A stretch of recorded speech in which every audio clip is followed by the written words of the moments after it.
miles. Over 130,000 individuals wearing almost as many different hats are here to enjoy the 121st Kentucky Derby.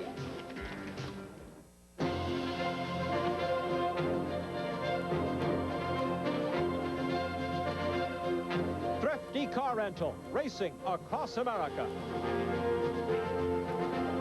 It's the first Saturday of May, and to anyone in the thoroughbred racing world, that means only one thing. It's the day they run the Kentucky Derby. And hello again, everyone. I'm Chris Lincoln. Welcome to Churchill Downs in Louisville, Kentucky, where for the 121st time since 1875, they run America's most famous thoroughbred race. We'll be busy here on ESPN this afternoon and ESPN2. 4.5 hours of our special coverage until 2 o'clock on ESPN, ESPN2 to 4:30, and wrap it up after that, 6 to 7 on Sports Night. Here's our race card this afternoon for you. Some of the stakes before the Derby: the Tiger Lure, the WHAS for 2-year-olds, Providian Mile on the turf, the Churchill Downs Handicap, and for fillies and mares, the Humana Distaff. The Kentucky Derby will have 19 starters. It's the 8th race. 5:32 is the post. Let's introduce you to some of the favorites for this year's Run for the Roses. And we'll start with the champion, Timber Country. He won his 2-year-old title on this track last year when he took the Breeders' Cup Juvenile. Others that will be here include a champion from Canada, Talkin' Man, undefeated this year. He won the Gotham and the Wood Memorial by almost 15 lengths combined.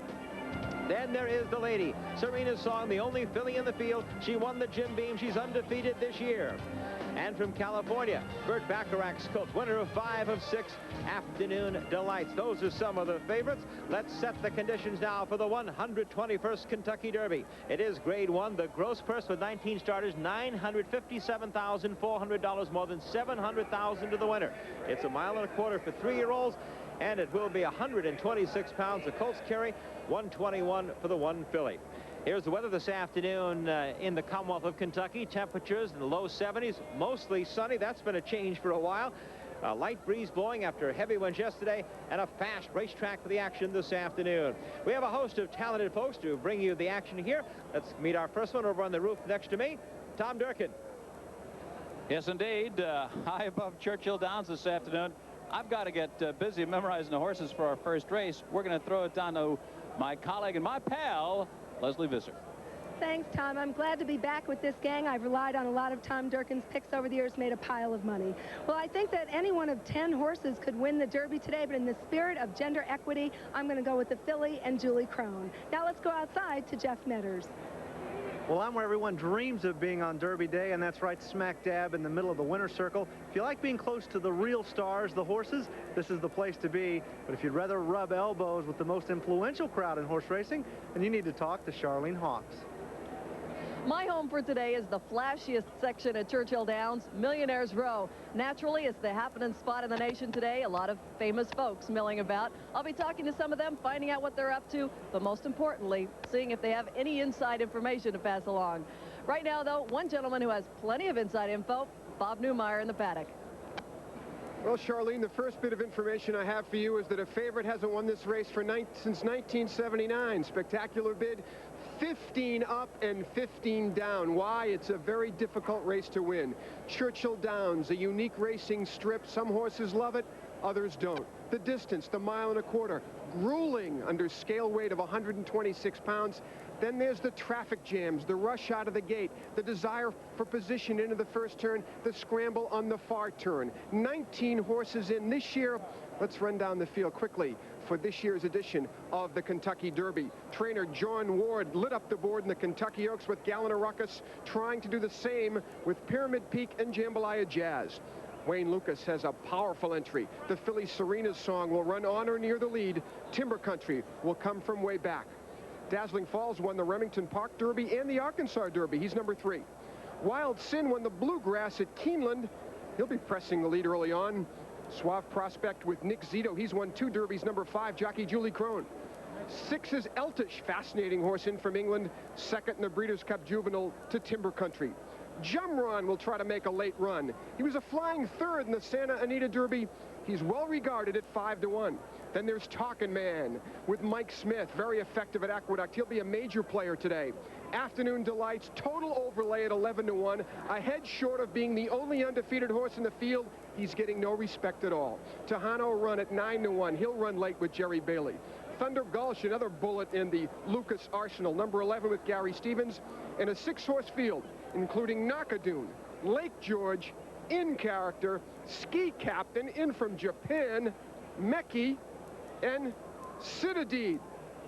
For you bargain hunters, you take the 6 horses in the field, you take 2 with the 1 entry, 2 with the Lukas entry, you'll tie up 10 of the 19 horses. Might be a nifty perfecta or trifecta box. Am I recommending it? No. It's just food for thought. Chris? Well, Derby Day means roses and hats, all kinds of hats. We're underway. Glad you're with us. It's ESPN's Derby Day special.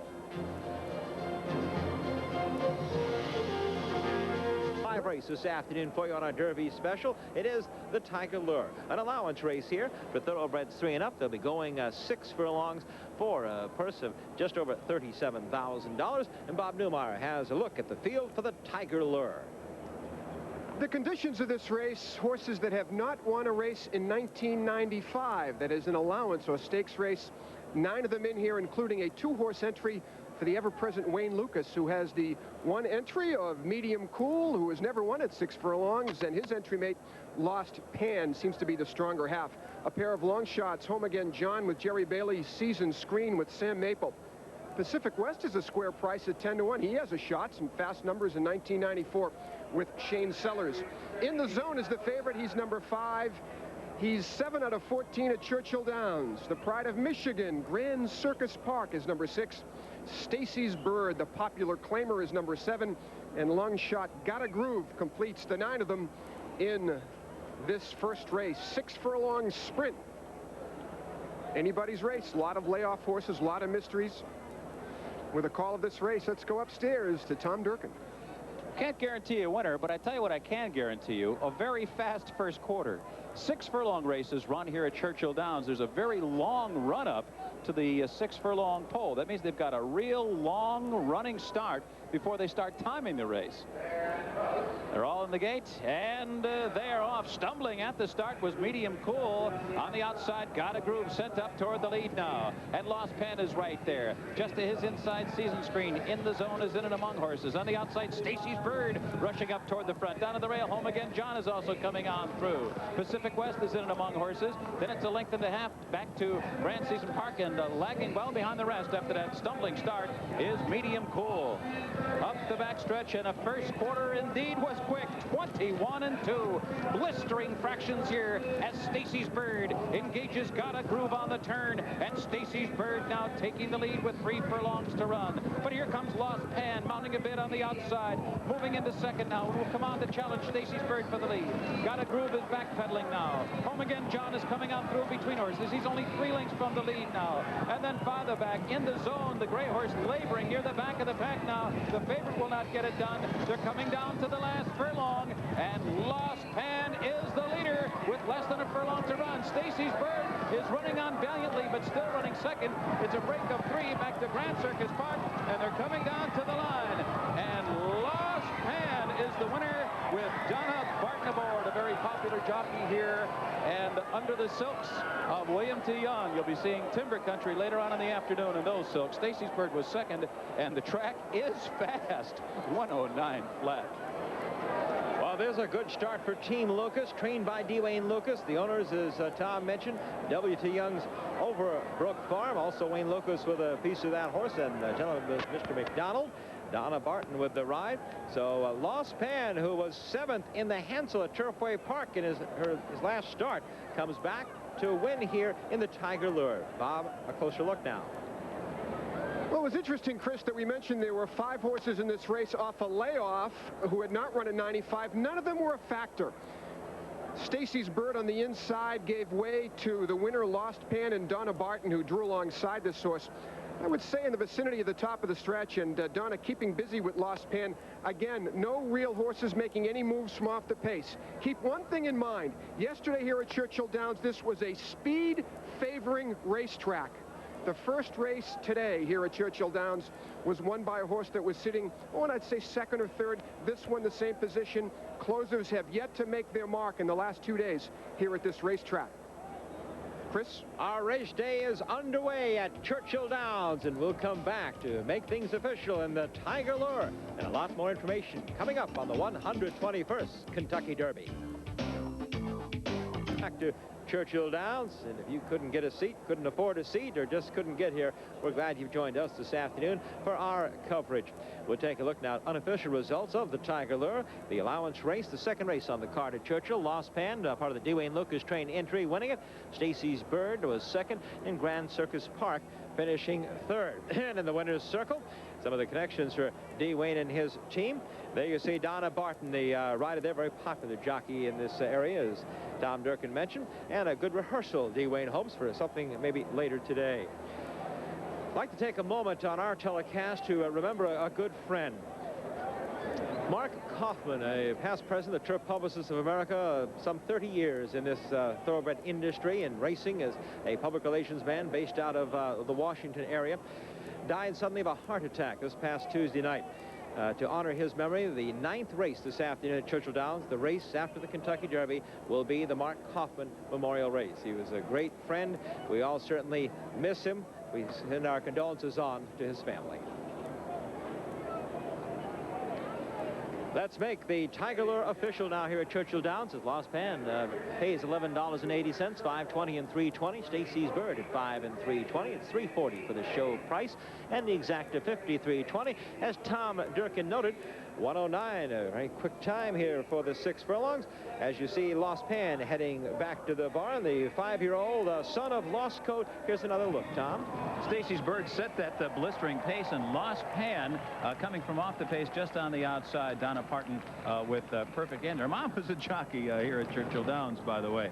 But Stacy's Bird really ran on very valiantly. 21 and 2/5 seconds for the first quarter. The half went in 44 and 3. Don't get too alarmed by those very fast fractions here at Churchill Downs early in the part of the day, because they do put a lot of water into the track, and the times usually slow down as the afternoon progresses. But take nothing away from the winner, Lost Plan, and there you go. There are indeed those very glib fractions from Wittenauer. And the final time of 109 for the 6 furlongs in the Tiger Lure. Some of the folks find their way to their seat. There is the man, Muhammad Ali, coming back to his hometown of Louisville. It's on America's most famous day of racing. And, of course, America's pastime is also ESPN. Down to the winner's circle now, and Jeff Metters. Well, Team Lukas is off and running as they start the Derby day. First, Donna Barton. Julie Crone gets a lot of pub here, but second leading female jockey last year. Tell me about the horse you had today. Well, Lost Pan and I have a little bit of a history together. I won the ACAC on him and the Phoenix Stakes on him, Keeneland and Churchill, respectively. And been riding quite a few horses for Wayne Lukas, and anytime you're riding a horse for Lukas, you're live, and I love Lost Pan. When am I going to see you with one in the Derby? Well, as they say, you got to crawl before you can walk. I'm working on the 2-year-old crop now because I don't have a Derby mount for this year, but you can believe that when I get there, we'll be live. Let's take a quick look right now at the stretch run, and I'll let you make the call on it. Well, Lost Pan didn't make the lead down the backside, which was fine. He's been running better from off the pace these days. But once he got out there in front, I really didn't have to hit him a lot. Showing him the stick kept him active, and he wanted to win the race more than anything. Well, congratulations, Don. And also with me, Dwayne Lukas. And you were saying that you couldn't believe the odds because you guys seem to be a pretty tough team when you get together. Well, I know Donna and Lost Pan are. They have good chemistry. They won some nice races last fall, and this is one of the really up-and-coming rising stars in our jockey profession. I feel like there's great chemistry between these two, and you talked about her having a Derby mount. I'd like nothing better than to give her one. How about the momentum? Is this the kind of start that you were hoping to get off to? Well, we need to win whenever we can, you know, and it's great to do it on Derby Day, and in a couple hours here we want to come back and have another interview. All right, thanks very much. Now let's go to Charlene. Jeff, one of the classiest, most distinguished coaches in college football history is with me now, Coach Hayden Fry. And, Coach, you've been coming to the Derby, what, 11, 12 years now? What are your ties to Churchill Downs? Well, you know, Charlene, I really think this is one of the most exciting sporting events in any type of activity. Meet a lot of wonderful people, see a lot of beautiful thoroughbred horses. You see a lot of strategy by the jockeys. And overall, this is kind of Christmas come early. Well, Jeff was just talking with your friend Wayne Lukas just a moment ago. Now, have you talked to him about his draw all 3 horses to the outside post position? Yeah, Wayne's comment to me and several other coaches was that you'd think we'd be lucky enough that we'd get at least 1 in the middle of the pack, but all 3 of his horses are on the outside. And I think, though, that will help him formulate his strategy. I think Serena's Song in particular will probably try to cut across from the outside like Winning Colors did back when she won the Derby, and tell the rest of the group, catch me if you can. Well, we've seen you in football for so many years, but you've raised horses all your life. Well, off and on, yes. Down in Texas, we had quarter horses, and but when you move to Iowa, you more or less get in the cow or the hog business. Well, back over to football a little bit. What's looking up for the Iowa Hawkeyes this fall? Well, I'm very excited. We're going to have a very fine offensive football team. Most of our guys return on offense. Last year, we lost all 5 quarterbacks by the middle of the 3rd game. And we've got 2 excellent quarterbacks coming back, some good running backs, some real speed at the wide receiver. So I think the Hawks will be very exciting. Okay, well, quickly, your Derby pick? Well, you know, I never make a pick until I see the horses. Being a good coach, I want to see their temperament, their personality. Some guys want to play, some guys want to play to win, some horses want to run, but some horses want to run to win. So I really take an inside look. Okay, well, good luck today, whatever you pick. Back to Chris. Thanks, Charlene, and good luck to Coach Fry and the friends from the Hawkeye State. That's the home of Prairie Meadows, a track that's coming back strong right now. And there's Donna Barton into the winner's circle with Lost Pen winning that Tiger Lure allowance race here. Churchill Downs, you found the place to be. ESPN for our Kentucky Derby special. 2 hours on ESPN, 2.5 hours on ESPN2 immediately following. And some of those folks taking it easy at the infield. He has no idea what a racetrack is. You know, you just can't talk about this year's Kentucky Derby without talking about Talkin' Man, the Canadian champion who's come back here to Churchill Downs to make things right.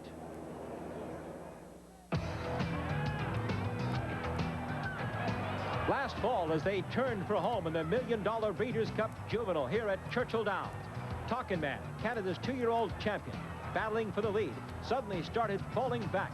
He would ultimately end up 10th, beaten 16 lengths, the victim of a lung infection. But that was then, and this is now, and Talkin' Man is back. I gave him 2 months off over the winter and put the tack back on him on January the 2nd. And he's just trained very, very well all the way through. And I was so pleased with him that I took a shot at going to the Gotham with him because I felt that the horse had made so much progress that there was still a chance to make the Derby. And the Gotham was going to be the indicator. Here's the Canadian Talkin' Man opening up through the final furlong of the Gotham, and he'll win full of run in a good-looking and promising performance. He went there and he just destroyed that field and was giving weight away and came out of the race so well. I went into the wood with a great deal of confidence. Past the 8th pole and setting sail for home, Talkin' Man in front, going so easily right from here, a winner of the Wood Memorial on to the Kentucky Derby, Talkin' Man. But despite winning his 2 races this year by almost 15 lengths, there are still those critics that question the quality of the horses that finished behind him. You know, he's the 2 races that he's won this year, he's run much higher numbers than these other horses that have been running head and head and being, you know, really digging down and doing the best they possibly can. This horse has been running these races well within himself, and he's running the same times, you know, or even better numbers. So I don't think that that's a bad thing at all. I think that his best race is still ahead of him. And Roger hopes that race is the Kentucky Derby. Atfield saddles his first horse in America's most famous race. And even after training 3 Canadian Triple Crown winners, 6 horses of the year, and being named Canada's top trainer 5 times, Atfield knows how special this one is. Oh, it would be I mean, it's any trainer's dream in North America to win the Kentucky Derby. And so obviously it means the same to me as it would do to anybody else. And it would be, a crowning glory in my career so far. Roger Atfield, he and his wife Tracy, who's also his exercise rider, handles all the business work in the operation. Well, they run their international training center out of an RV. Their motorhome is parked across the Ohio River in Indiana. Part of the honor guard, as he's looking on here at the crowd. It's not the people on the other side he has to worry about. It's the ones behind him he's got to keep an eye on coming across the track from the infield. Let's join Bob Newmeyer in the paddock with one of our top jockeys. No doubt one of the great human interest stories of this Derby, Ken Serena's song, the filly, win it wire to wire for trainer Dwayne Lukas. The gentleman I'm standing with won this race on a filly for Dwayne Lukas. Her name was Winning Colors. The year was 1988. The man is Gary Stevens. And Gary, reminisce with me a bit about that race and how it ranks in your personal hit parade of racing thrills. Well, it is the thrill of my lifetime, winning that race on Winning Colors. I see a lot of comparisons in today's race with the media attention that's going around, a lot of the talk on the backside that is similar to the year with Winning Colors in 1988, and that being everyone is wondering who's going to go with Serena's song. She is quick enough to make the lead, and she does get things her own way. The first 5/8 of a mile, she's going to be tough to catch. You're here today to ride another Lukas horse, not part of that entry, Thunder Gulch, who was impressive. I know you won a race with him at Aqueduct, the Remsen. What do you know about him in terms of his recent development and how you're going to ride him today? Well, he didn't run a real good race in the Bluegrass, his last race, but he'd had a real tough campaign in Florida. The 2 races against Suave Prospect. He shipped back to California after the Florida Derby, back to Kentucky for the next race, and he's been a real consistent performer all year long, and he's a gritty colt. He's been in some battles, and he's won some battles, and he knows what it's all about. He's not a colt that's ever going to win by a large margin, but he's good enough that he gets the job done, and once he gets in front, he won't let him back by him again. Perfect case in point is nipping Suave Prospect in the Florida Derby. He needs to maintain that form to be a factor today. I have to ask you about your decision to pack your tack and go to Hong Kong. You're one of the leading riders on the West Coast, one of the top money guys in this country. Why the decision, and how's it going?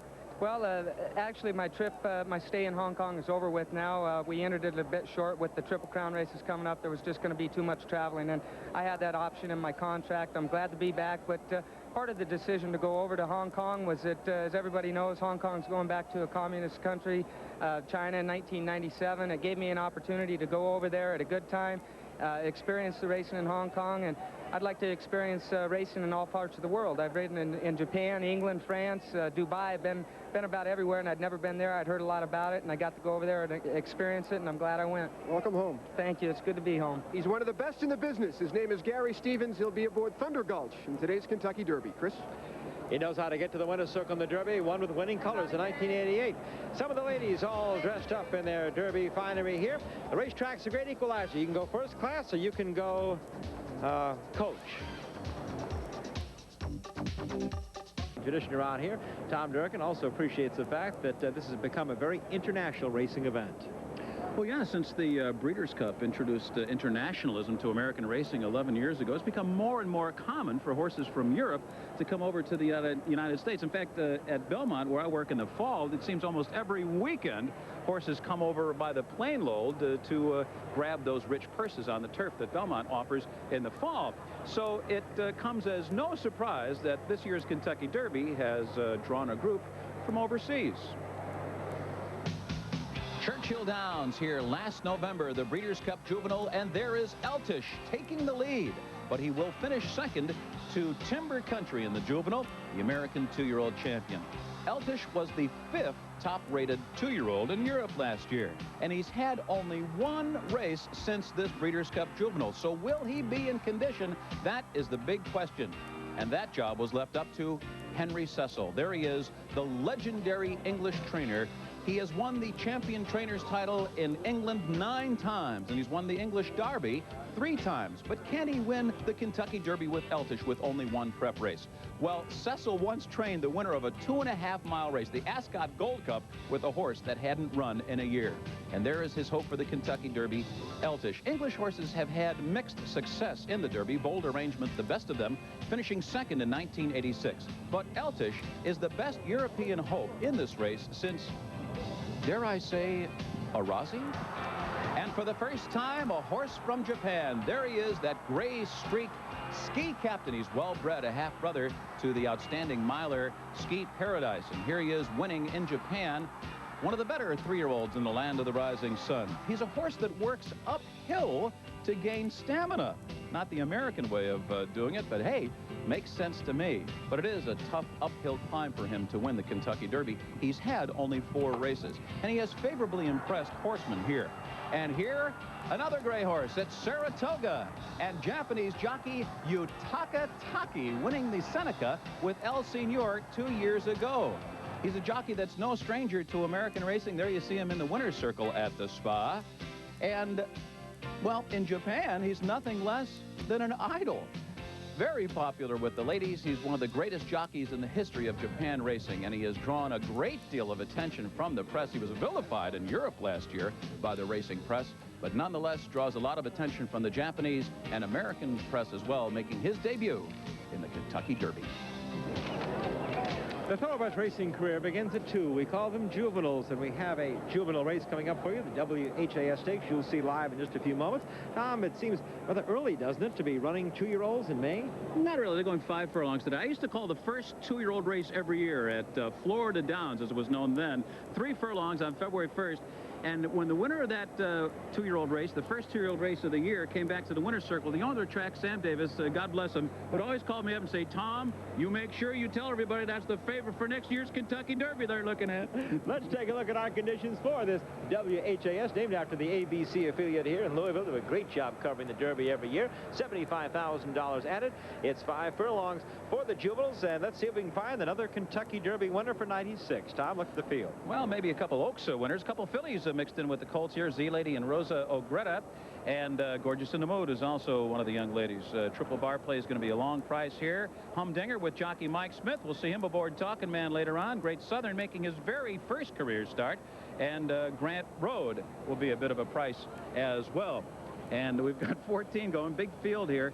Emerald and Sapphire breaking from post position number 7. Tequila Tex, another first-time starter, and got it together with Aaron Grotter aboard, winning their last start by 3 lengths. Recidivist, another filly in the field, and rounding out the field is Sir Barrister. A big field set to go in the WHAS. They say that's why thoroughbred folks are such optimists, and no one would ever think of committing suicide if he had a 2-year-old in his barn, dreaming he could the next year be here at the Kentucky Derby. Downs for the 121st Kentucky Derby. The entry of Pyramid Peak and Jambalaya Jazz at 16. There's the favorite, Serena Song and Timber Country, coupled at 7-2. Dazzling Falls at 25, Wild Sin at 14, and Suave Prospect of Nick Zito at 10-1.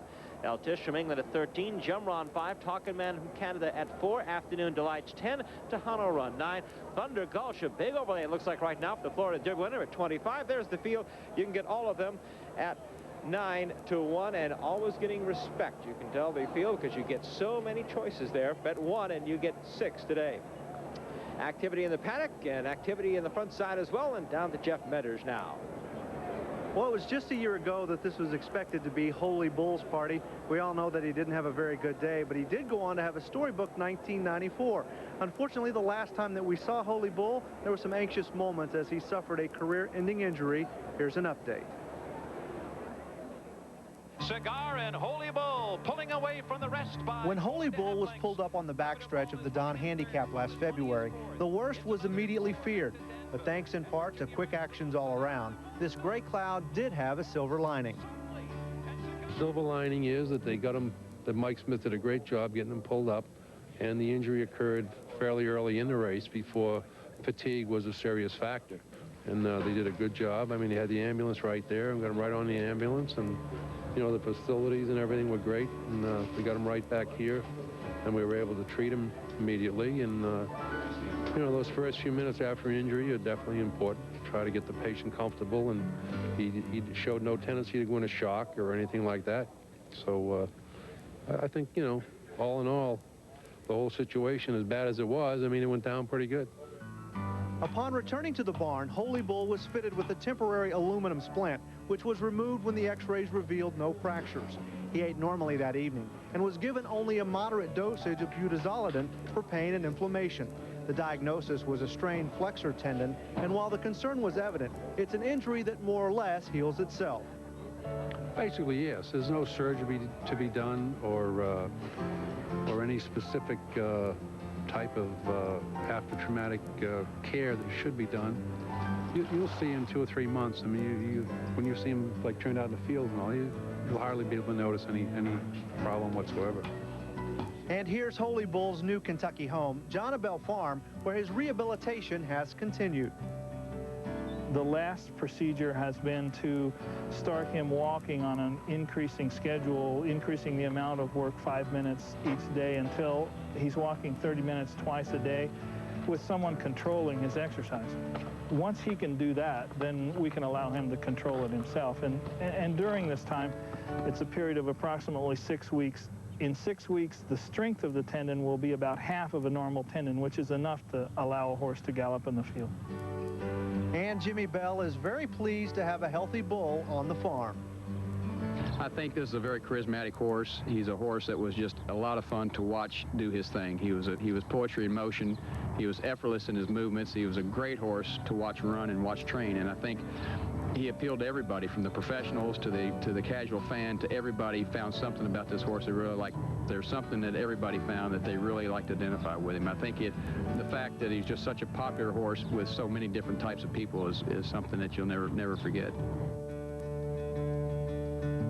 This educational feature is brought to you by the American Association of Equine Practitioners through a grant from Merck & Company, manufacturers of Ecvolan, a broad-spectrum dewormer available from your veterinarian. And I hope Jimmy Kroll enjoyed that feature on his champion. Doing well now at John Bell Farm. Jimmy Bell told us he's been turned out in this paddock now. Been bred to 40 mares at John Bell with great success. He's enjoying his new profession as a stallion. Who wouldn't? The WHS when we come back. 2-year-olds for the WHAS. 10th running of this stake. And let's update the odds now on this big field of 14 2-year-olds. Z-Lady and Rosie O'Greta, the 5-2 choice here is the entry. Gorgeous and Good 19. Triple Bar Play at 12. Humdinger 8. Great Southern getting support at 9-2. Grant Road at 7. Emerald and Sapphire 9-2. Tequila Tex at 35. Western Dreamer at 7. Grayson Bay got it together. Big prices. And the field, Recidivist and Sir Barrister at 45. 14 in the WHAS. 5 of those are fillies. Let's go down to one of our lovely fillies, Leslie Visser. Well, thank you. I'm here with a man who came to America, is this true, with $50 in a wool suit.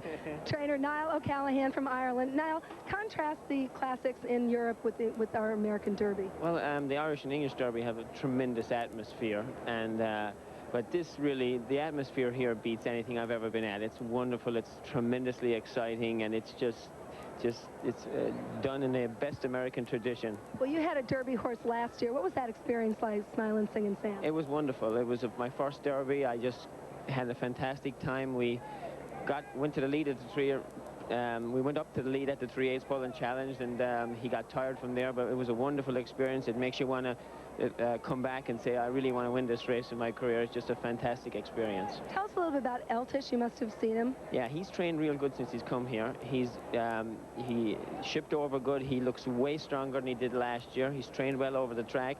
He had one run over there and he was third, and a lot of people are saying that we're down on him, but I think he'll run a tremendous race. I feel like he's going to be on the board here today. Henry Cecil is a great trainer, and he'll be as fit as a horse could be today. Who would be? You've seen all the horses the past couple of weeks. Who'd be your pick to win?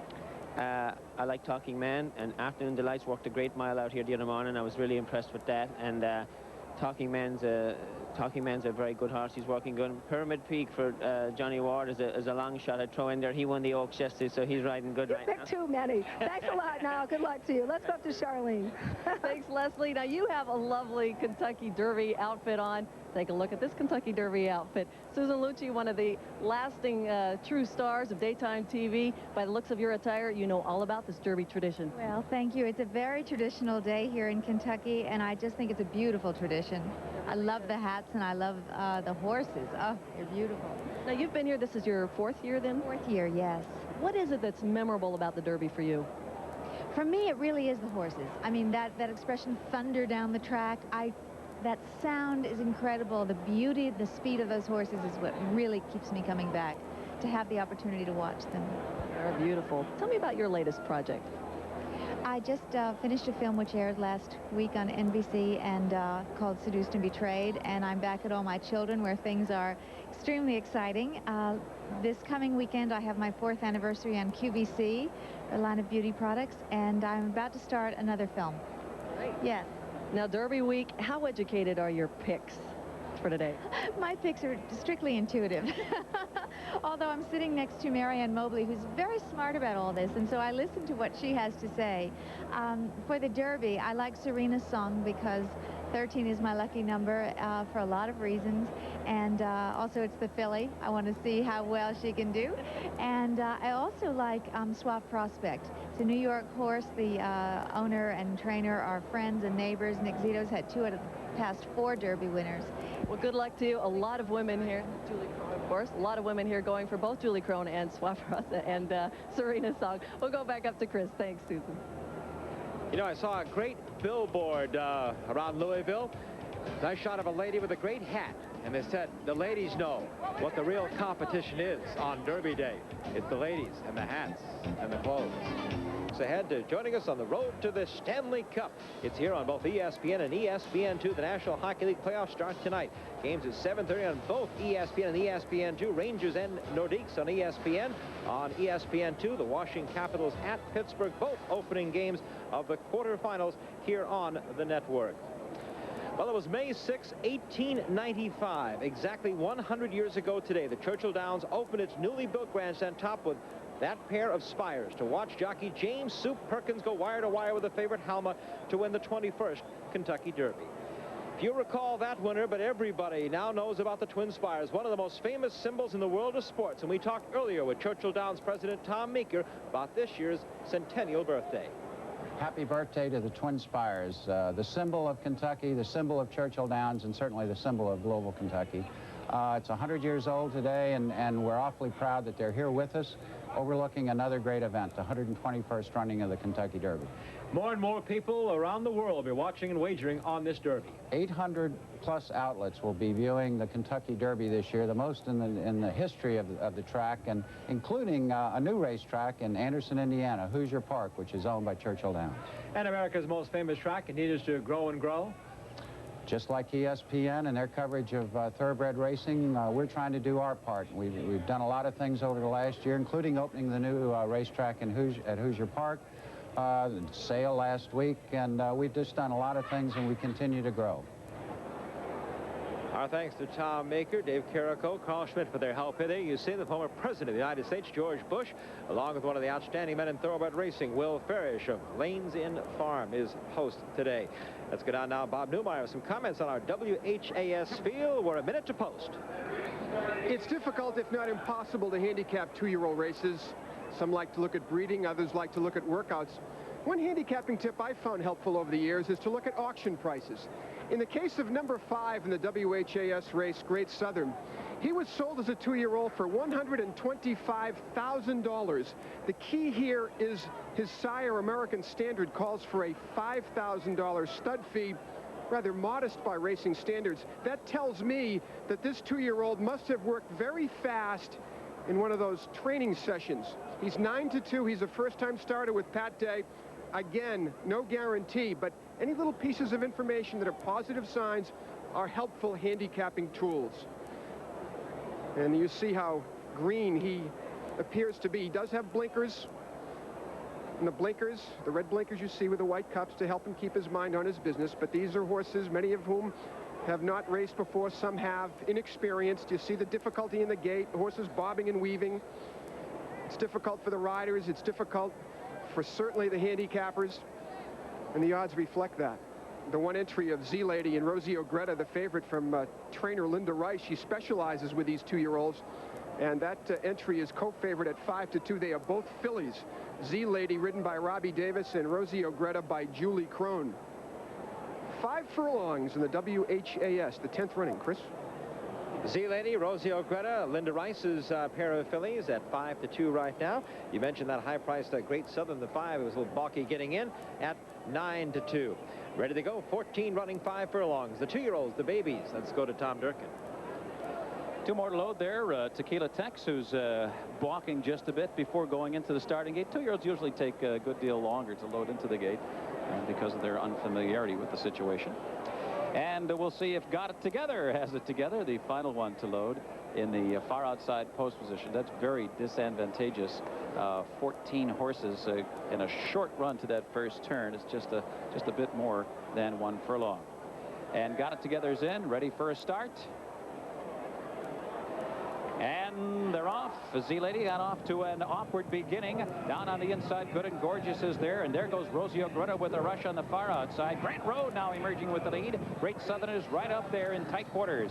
And it is Grant Road the leader. Rosie Greta now running second. Great Southern toward the inside now third. Sir Barrister in between horses fourth. Grayson Bay 3 wide fifth. Got It Together 4 wide running in sixth. 2.5 lengths back Western Dreamer now seventh and moving now on the outside. For the inside, Good and Gorgeous running in eighth position. Followed by Humdinger. And then Sapphire and Emerald. Followed by Z-Lady, who was off to that slow beginning. Then another 4-2 Recidivist, followed by Triple Bar Play. And Tequila Texas far behind as the field hits the top of the stretch now. And Julie Crone rouses Rosie O'Greta to the lead, but Western Dreamer is coming hard now. Second on the outside. Grant Road is weakened back in third. Great Southern is right there in between horses. Down to the last 16th. Rosie O'Greta is weakening now. Western Dreamer surging on the outside. They're coming down to the line. Western Dreamer surging as they come down to the line to win it by a length. Rosie O'Greta finishing second. Great Southern was third. The time here was 57 and 3/5 seconds.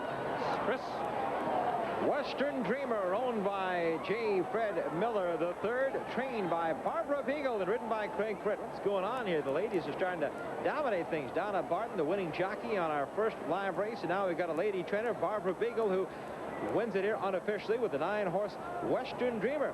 By the way, this 2-year-old filly now is 2 for 2. And how about that? The ladies are ahead of the boys so far in this early going. And the crowd here gathering with the excitement, getting bigger and bigger as the afternoon goes on. All pointing to the 8th race, the Kentucky Derby. The race at 5:32 this afternoon here in Louisville, Kentucky. That's Western Dreamer first to the wire. The winning rider getting congratulated here in the WHAS. That is Craig Perrett. Craig Perrett, a Hall of Famer, won the Kentucky Derby in 1990 on Unbridled. Western Dreamer, the unofficial winner. Leslie Visser with a guest now. Chris, they call it the sport of kings and quarterbacks. Here with New York Jet quarterback Boomer Esiason, who actually lives in northern Kentucky, so you've probably been here lots of times. Yeah, actually, this is probably my 4th Derby, so I'm pretty excited, and I feel like I think I have the winner this year. Oh, you do? I see your button says Serena Song. Well, you know, Serena Song won the Jim Beam Stakes up at Turfway Park, which is like right in my backyard in northern Kentucky, so she's probably the sentimental favorite here, and if you've ever seen her in person, she's absolutely beautiful. So everybody would love to see the filly win, but we're not really sure if she has the stamina. And if she doesn't, then Bob Lewis, the owner of Serena Song and also a part owner of Timber Country, tells me that Timber Country might be there at the end. But I have found out through my secret sources that the governor of Kentucky might be betting on the foreign entry Eltish from Europe, but my favorite is Afternoon Delight. You'll be on our broadcast next year. Boomer, talk a little bit about the New York Jets. Rich Kotite's made unusual changes. 9 starters are gone. What do you think of the move? Well, I'll tell you what. He wanted to make a point. He wanted to make definitely make a statement, and I think he has done that. I can't say that I disagree with anything that he's done. He seems to be pushing the right button. So we'll be a much more tougher physical football team, and I look forward to working with him because he seems to be a guy that's no nonsense, and he really wants to get the job done. Our owners put the edict on him, so I'm looking forward to getting back to work. Were you surprised? Maybe you'll have to run a little bit more this year. Were you surprised that you didn't go for the receiver, J.J. Stokes? Well, a little bit in the fact that we traded our top receiver, Rob Moore, who is a great receiver in his own right. But, hey, look, if we run the ball and we got to get more physical, that takes a little less pressure off of me or a little more pressure off of me. And I'm all for that, especially playing in New York. So that's fine. Boomer, what about a little bit with your family? You, oh, so we have to peek at a monitor here. We have a shot of you here, Boomer. Turn around. You're in the business. Oh, running. What happened to you running? Well, actually, I've just turned 34 years old, so I don't think I'd be too much more running. But I feel good. I feel physically good. The thing about playing in the NFL is that, you know, mentally it takes a very heavy toll on you. And this will be my 5th new head coach in 5 years. that will be difficult. But if we win, you feel a little bit better about yourself, but that hasn't been the case the last couple of years. Just what about talking about pulling together? You've gone through quite a tough road with your son, Gunnar. What is the status of cystic fibrosis now? Well, really, we're very excited. We've made a very big impact in New York City in terms of raising dollars. I'll have another announcement in about 2 weeks on a very, very exciting development, not only regarding cystic fibrosis, but regarding my son, and we're going to honor his heroic effort and in a very, very special way, and we'll come that in about 2 weeks, so we feel very good about what's happening. Great. Well, we're all rooting for you. Thanks, Boomer. Up to you, Chris. All right, Boomer, you keep to the passing. We'll take care of the running. And there's the winning runner, the WHAS, the 9-horse Western Dreamer. Let's make that race official now. The daughter of Gone West, out of Dream Launch by Relaunch, bred here in Kentucky. The winner returning 1560. Rosie Ogretta, part of the entry, is second. And Great Southern, that's the high-priced yearling that Bob Newmeyer noted, now finishes in the show spot. Running time, our Wittenauer split times here. We'll take a look at it. It's 57-3 for the 5. Presented by Thrifty Car Rental. Again, as a wrap-up on that WHAS, take a look at these Wittenauer split times. We want to show these to you because they are especially significant. The final time, 57-3 for 5/8 of a mile. That breaks a 27-year-old track record here at Churchill Downs. The winner of the filly, Western Dreamer. Let's go down to Jeff in the winner's circle. Well, I don't think it's ever too early to start talking about next year's Kentucky Derby favorite. Track record here. What do you think about Western Dreamer, Craig? Well, you know, that's a filly, and like today she beat Colts. I mean, so that's a good sign. I think she's a filly with a really bright future. What's a filly like that get out of this race? Not a very long distance, but there were a lot of horses there. What did she take away from this? Well, one thing she's going to get out of this race is respect from all the other guys with 2-year-olds. I'll tell you that right now. You know, she come out of a maiden race going 4.5 furlongs and come from last and got up and win, which is very impressive on any 2-year-old going that short of a distance. And I'd worked her here, and she'd worked well, and she's got a lot of class about her. She takes in everything. She's very sensible. So we thought we would try her in this race. I knew at the quarter pole she would give me a good run. If I could just get her in position to strike at him, which I did, she just run them horses down. And like I said, I think she just got a lot of talent. Well, that was a great performance. You know what it takes to win here at the Kentucky Derby, winning with Unbridled. Tell me a little bit about Jambalaya Jazz. Has he got the right stuff? Well, he's got the right connections right now, I'll say that. You know, as Mr. Ward, he won the Oaks yesterday. He knocked off a 1-9 or 1-5 shot in there in Urbane. You know, when an outfit gets on a roll and everything starts going right, that's a good feeling. That's the way you want to come into a race. And right now, I'm going to go with the power, and that's with the Wards. Well, good luck. And right now, let's go to Bob Newmeyer. Well, I know that Craig Perret has ridden many a horse for Wayne Lukas over the years. He's such a powerhouse in the Derby with 3 horses entered this year. But Wayne Lukas has a chance to do something that no other trainer has done. Timber Country, for example, won the Breeders' Cup Juvenile. No horse has ever won the Juvenile and come back to win the Kentucky Derby. Plus, with Serena's Song, he has a chance to become the trainer of only the 4th winning filly in Derby history. Yes, Wayne Lukas trying to make a little bit of history today.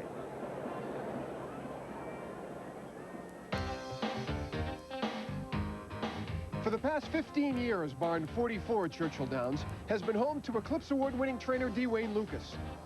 He has had 23 starters in the history of the Derby, but has scored only 1 victory. Could this really be that much fun? It's been real fun. You know, the thing that makes it fun is the fact that we're contentious. You know, it's one thing to be here. It's a great festival, a great event, but the thing that really gets you is when you know you got a legitimate chance maybe to win it. Well, Lukas has 3 legitimate chances coming into this year's Derby.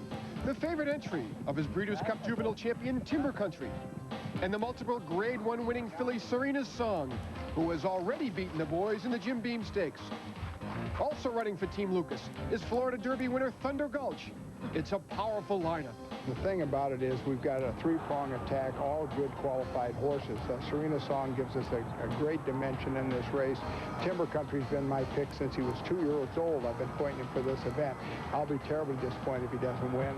And we're in a position, I think, where they don't compromise each other, they complement each other, and it gives us a great shot at probably America's premier race. Nearly 2,000 members of the media attend the Derby, and at times it seems they're all gathered at the Lukas barn. Does he mind the intrusion on his time? Well, the other side of the coin is to have nobody paying any attention to you, and you're 200 to 1. That's not a very good scenario either. We deal with good horses and good owners, and my job as a trainer is to try to win the major events. There's nothing more major in racing than a Kentucky Derby. But we like the center stage. We like being in the eye of the storm, so to speak, and that means that you've got something going for you. It means that you're in the main event, and we like it. Still, it must haunt this man who has been here with a Derby starter now for 15 straight years that he has left with the Roses only once. That was back in 1988 with the filly, winning colors. But this year, I think we're a little bit stronger, and we've got a quiet confidence in the barn. Pat Day, I've never seen him so confident on Timber Country. Corey thinks that he can't lose on Serena's Song. Thunder Gulch is coming off a great Florida win. So we think that it's all coming together, and Jeff's back for the first time. We went, I think this is our 15th Derby, and 14 of them we were able to spend together. Last year we weren't, but he's back. So the team is going to walk out of this barn. We're going to go over there. We're going to hold our head high, and we're going to be awful tough. Damian Lukas just keeps setting standards in this industry with his 3 starters today. That gives him 26 starters in the Kentucky Derby over the last 15 years. That breaks the all-time record here, and it's amazing to think he's had a starter in every race in this Kentucky Derby for 15 consecutive years. Let's go to Charlene now down on Millionaires Row. Thanks, Chris. One of the most beautiful and colorful women I've ever met, Joan Rivers, and she's here adding a lot of color to the Derby. What makes this event for you? Oh, everybody's so glamorous. Every woman here is dressed up and colorful. It looks like a Renoir painting. It's so much fun to be part of. And you're so involved in television and in a jewelry business, and of course, showing that off. What keeps you hopping the most these days? I think both. Jewelry, and I also have a new show coming out in the fall, so, you know, you go back and forth. But this is such a treat. I'm here with Susan Lucci, and I'm here with Marianne Mobley and Gary Collins, and it's just exciting. Okay, a lot of women today are looking at the Serena's Song, or maybe Julie Crone riding Suave Prospect. Who are you looking at? Well, Julie Crone, because she came back, and Serena's Song, because the only woman in the race. We've got to back our own. Okay, one of them have got to go. All right, back to Chris. All right, thank you, Charlie. Thank you, Joan Rivers here. Well, we'll continue on with our coverage on our Kentucky Derby special. More hats, more people. Hey, even the men have hats today. Everyone except Tom Durkin. His hat is back at his house in New York.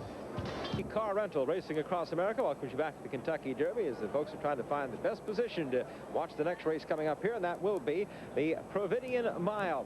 Part of the undercard here at the Kentucky Derby. Here are the conditions. It's $75,000 added. 1 mile on the turf for fillies and mares 3 and up. This used to be the Capital Holding Mile, now the name of Providian, but one of 6 stakes races here on Derby Day.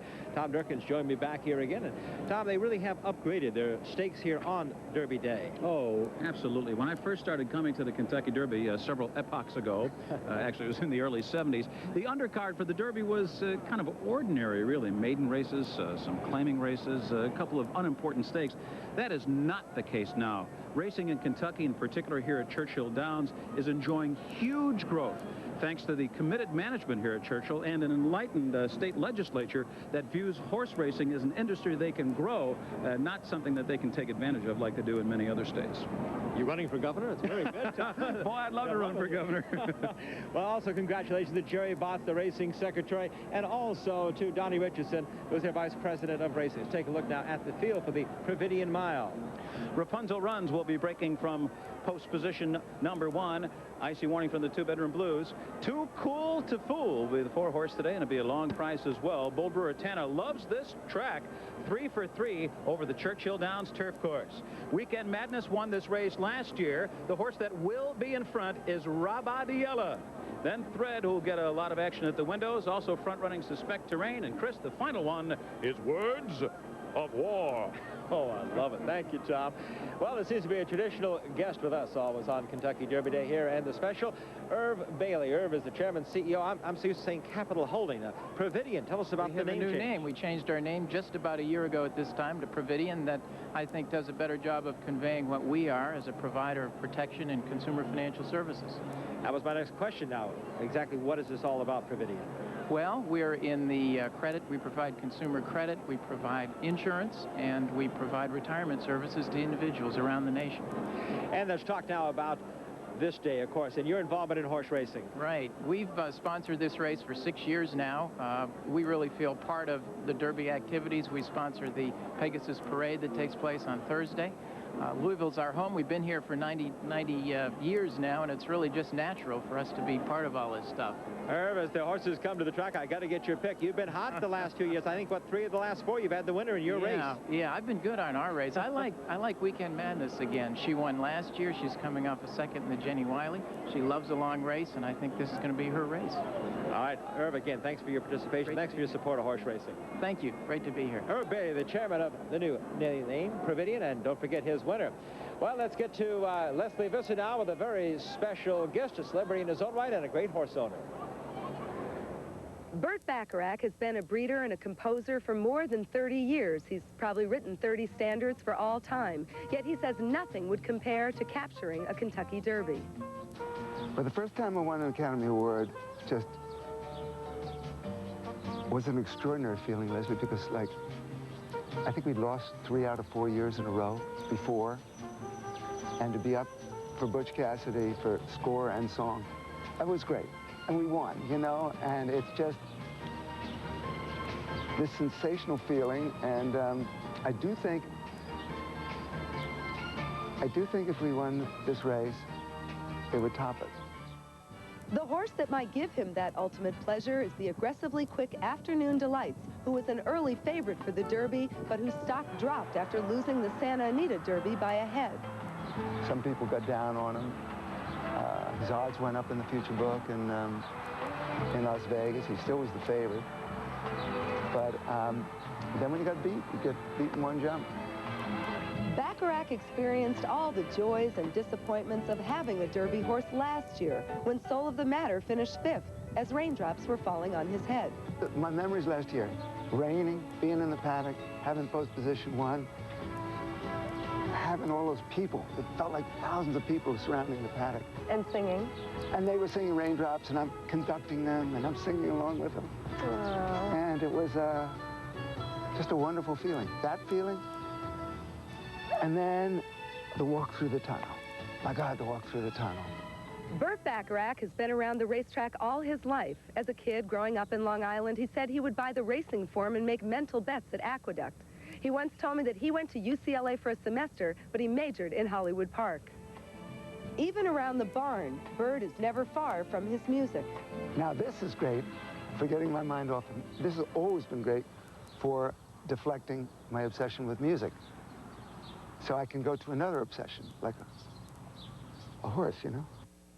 Having written songs like Anyone Who Had a Heart, The Look of Love, and Say a Little Prayer, Bacharach can even envision the type of music that would accompany Afternoon Delights around the track today. Like very slow, comfortable, not stressed out, under an easy hold, just running with the ears breaking like that. And then when Ken shakes those reins at the top of the stretch, there you go, go. Just like that and fly home, you know? The Providian horses on their way to the paddock area here. For Burt Bacharach, he was 5th last year with Soul of the Matter, hoping to move up in 95. Kentucky Derby Day. Talk about horsepower. We've got horsepower for you on ESPN tomorrow, 4 o'clock. It's the Save Mart 300. Rusty Wallace will lead the NASCAR gang. It's 4 o'clock Eastern live on ESPN tomorrow. Down to Charlene Hawks again at Millionaires Row. Chris, we've got a Derby first-timer here, owner of the Dallas Cowboys, Jerry Jones. And for your first time, first of all, how'd you get here? Well, we came from Dallas today and brought our coach, Barry Switzer, and my family. And we've just wanted to see what this great tradition was in sports. We like to think the Cowboys are a little of that, too. But this is marvelous, and what a great group of people, 140,000 people. I'd like to build a stadium big enough to watch the Cowboys. You know what an American tradition is like. Yes. Well, tell me so far your impressions of Derby Day. Well, of course, certainly very, very beautiful women that are dressed up very beautifully. And, of course, the excitement of the race itself is here. I've been downstairs. Ex-President Bush is here, and it's really a festive time. Well, I understand that the Cowboys have been involved in some relief efforts down in Oklahoma City. Tell me about that. Well, it was more a show of support. Last Wednesday, we put our team on the plane as though we were going to an away game. All of our team went, and we went to Oklahoma City to tell them we love them, tell them we support them, give them a little bit of a respite. And it was a well-received and wonderful, and it was obvious that after 9 days at that time that all of those great heroes and workers over there needed a break. Nate Newton said it the best. He said, you know, I'm a weekend warrior, and I'm going over here to be with people that are warriors all week long. And everybody in America would have liked to have done something. We were just lucky enough to get to do a little something. Certainly a morale booster. Well, now, you were involved in draft day with Kentucky Derby. You have to do a lot of picking. And do you have a pick for this Derby? Well, first of all, we think our draft will maybe contribute to the Cowboys maybe longer than this race is going to last out here. And hopefully we're better at selecting players that are going to help us win this year with the Cowboys and in the future than anything I can do out here today with the Derby. But, you know, I like the coach. Wayne Lukas horses are always appealing to me. And so that's probably the way I'll go today as far as the entries are concerned. Well, good luck today and with the Cowboys later on. Thank you, Coach. We'll be firing it. Thanks. Chris? History can be awful tough to overcome here in the Kentucky Derby. We've mentioned so many times the juvenile champion has not won the Kentucky Derby since 1979. Let's look back to that year.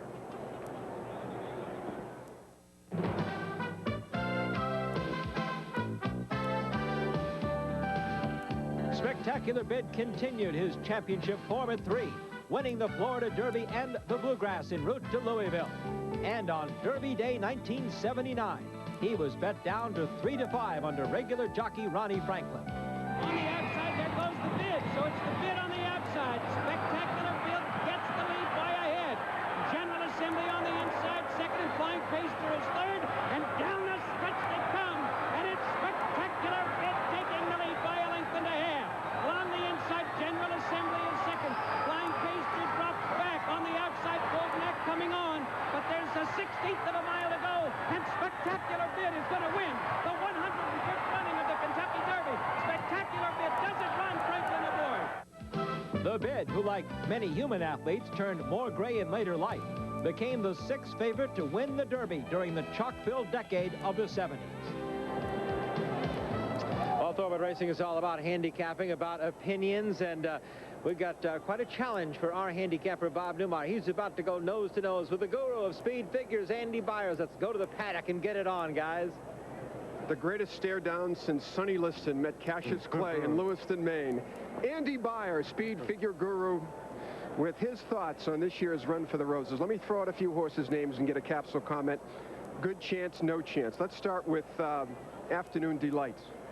He was supposed to be the superstar of his generation, but I thought he totally discredited himself in the Santa Anita Derby. If you can't hold a clear lead at Santa Anita, you're not going to do it here. We're saying no shot. No shot. I think he has a big shot. He's one of the few horses here. I mean, he's ahead away, Indy, from being the only undefeated horse in the field. He's 8, 9, 10 to 1. You're a value guy. How could you skip a horse like that? You like him, Bob. It even strengthens my convictions. How about Timber Country? I hate him. You know, one of the most amazing phenomena here this week has been this tremendous groundswell of support for the Lukas horse. He's 0 for 3 this year. You know, Lukas makes the argument that he didn't like the Santa Anita track, you know, as if they were running over moon. You know he can get a distance of ground. He's won here at Churchill Downs. I mean, he's familiar with the surroundings. A lot of these horses are going to be chucking it at the top of the stretch, not this one. Well, look, last year he won on every kind of racetrack, and now suddenly they discover, after spending the whole winter in California, that he doesn't like California. Come on, that's the oldest excuse in the book. All right, Serena's Song. I think she's got a good shot. You know, she's a one-dimensional speed horse, but I think you're going to see the Derby set up where everybody else is going to kind of want to snug back and sit behind her. Put her loose on the lead. She's got a chance to do what Winning Colors did in '88. All right, I agree with you on that one. How about Talking Men? I think he's legitimately the horse to beat. Now, I normally like to knock horses who won. No, how would we have gotten that impression, Andy? Who won races the way he won the Wood Memorial, you know, beating a bunch of bums, you know, and just cantering around the track. But he's, you can say this for him, he's done everything that's been asked of him. I think if there is a really exceptional horse in the field, he's the one, and I think he's going to get a great trip sitting just behind Serena's Song. All right, so your pick is Talking Man. Talking Man. I'm going to go with Jumron. I want to remind the fans that Andy hasn't picked the winner of the Derby since Typhoon II back in 1897. Chris? There's some nose-to-nose guys. Let's see what the handicappers here think about the Derby. Here is the current odds at Churchill Downs. Well, now the entry of Pyramid Big and Jambalaya Jazz is 16. Serena's Song and Timber Country holding at 3 is the favorites. Dazzling Falls 25. Wild Sin 14. Suave Prospect at 10. Then it's El Tish from England at 13. Jumron 5. Talking Man getting support now at 4th. And there's the field. Nakadoon and the rest all down to Citadine at 10-1. You got your selection yet? The Kentucky Derby coming up. Derby Day 1995 here on ESPN. And a look there at one of the most famous stretches in racing, one of the longest stretches in American racing. It's a place of great heartbreak and of great history being made, of course. The most famous race in the world. Charlene? Chris, as you well know, Derby Week is filled with pure celebration, from the great steamboat race to waiters racing with a glass of wine on their trays in the run for the rosé. Well, one unique woman has added to the festivities with an especially meaningful celebration. The first Saturday in May is a time to reflect on the earliest derbies, and for Shirley May Beard, her own rich heritage. Through her passion for horse racing and love for the community, she has found a way to weave Derby celebration with Black history. Each year there's always been a celebration, a Derby celebration, and we always celebrate Derby, and we knew that there were jockeys. And then when I posted pictures on the wall, and I noticed that my customers was unaware that there were Black jockeys, so that's what started all the enthusiasm from the customers. So we just went on from there. Shirley May has seen the despair and poverty that plagues so many inner-city neighborhoods, but she has also seen the excitement of her customers when they learn about the famous Black jockeys. Well, we always knew about Isaac Murphy. That was a common word as far as Isaac Murphy being a jockey. There was always literature on Isaac Murphy. And then my daughter Dee did some research and discovered there was 11 other Black jockeys. So that really made us excited about the whole situation. So we decided we just wanted to tell the world about Black jockeys. Isaac Murphy was the first jockey ever elected to the Racing Hall of Fame. He won the Derby 3 times, and his lifetime winning percentage has never been equaled. By heralding the accomplishments of Murphy and his counterparts, Shirley May is offering the gift of hope to the residents of Smoketown, 20 minutes from Churchill Downs. I'm hoping that the people will look upon these jockeys as role models. And in today's time, that's what we need. And I think that by exposing these role models, and they made such a great contribution to the racing industry in the 1800s, that these are good to just expose. Shirley May's Cafe is at the heart of Smoketown. It's a friendly place where the scent of soul food mingles with the blues and fills an old building with new life. While Shirley May has worked hard to preserve tradition in Smoketown, she started her own in 1989 when she introduced the Salute to Black Jockeys. She has organized an essay contest to help students tackle issues close to home in the inner city. She founded the Isaac Murphy Award to honor outstanding achievements in the thoroughbred industry. Celebrities have joined Shirley May in an effort to sell her message of hope. Shirley May's objective is to teach kids the lessons they can't always learn in school. Through her vision and efforts, she hopes everyone in Smoketown can make it to the winner's circle. It's time for not only Shirley May, but all adults to put forth an effort to improve the society that we have now. And it's going to take everyone, not just one, everyone to put forth that effort so that we can prepare our young people for tomorrow, because they are tomorrow's world. Most Derby fans aren't aware of the integral role that African Americans played in establishing the Derby tradition. As a matter of fact, African Americans were the winning jockeys in 15 of the first 28 Derbies. Chris? Thank you, Charlene. A look back and a good group to remember what an impact they've had on this America's most famous thoroughbred race. Well, here come the thoroughbreds for the Providian Mile. They'll head to the turf course. We'll be back for the race. Hi. Well, that one sure is. Okay, well, they can all wear them on Derby Day, but as soon as they leave these grounds, they'll arrest every one of them with those hats on, I'll promise you. You know, one of our real features on Kentucky Derby Special is you look at how the race will be run. So this year, we go into the mind, and well, that's a scary thought of our Tom Durkin. Whenever you're handicapping a race, it's always a good idea to visualize how the race will develop. How will the race be run? Well, I suppose a lot like it's been run for the last 120 years. The race has certain patterns that seem to repeat every year. For instance, the first quarter is always pretty fast. Well, they do run it on a straightaway, and with 100,000 horse players screaming at you, I suppose I'd run fast too.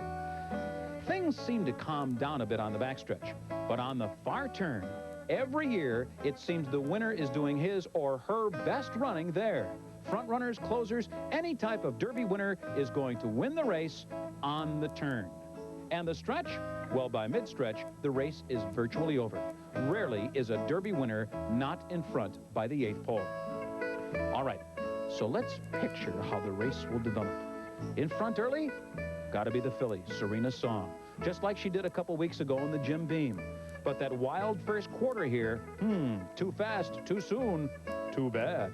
Afternoon Delights is a great deal of speed, too, but his trainer, Dick Mandela, is trying to get him to relax today.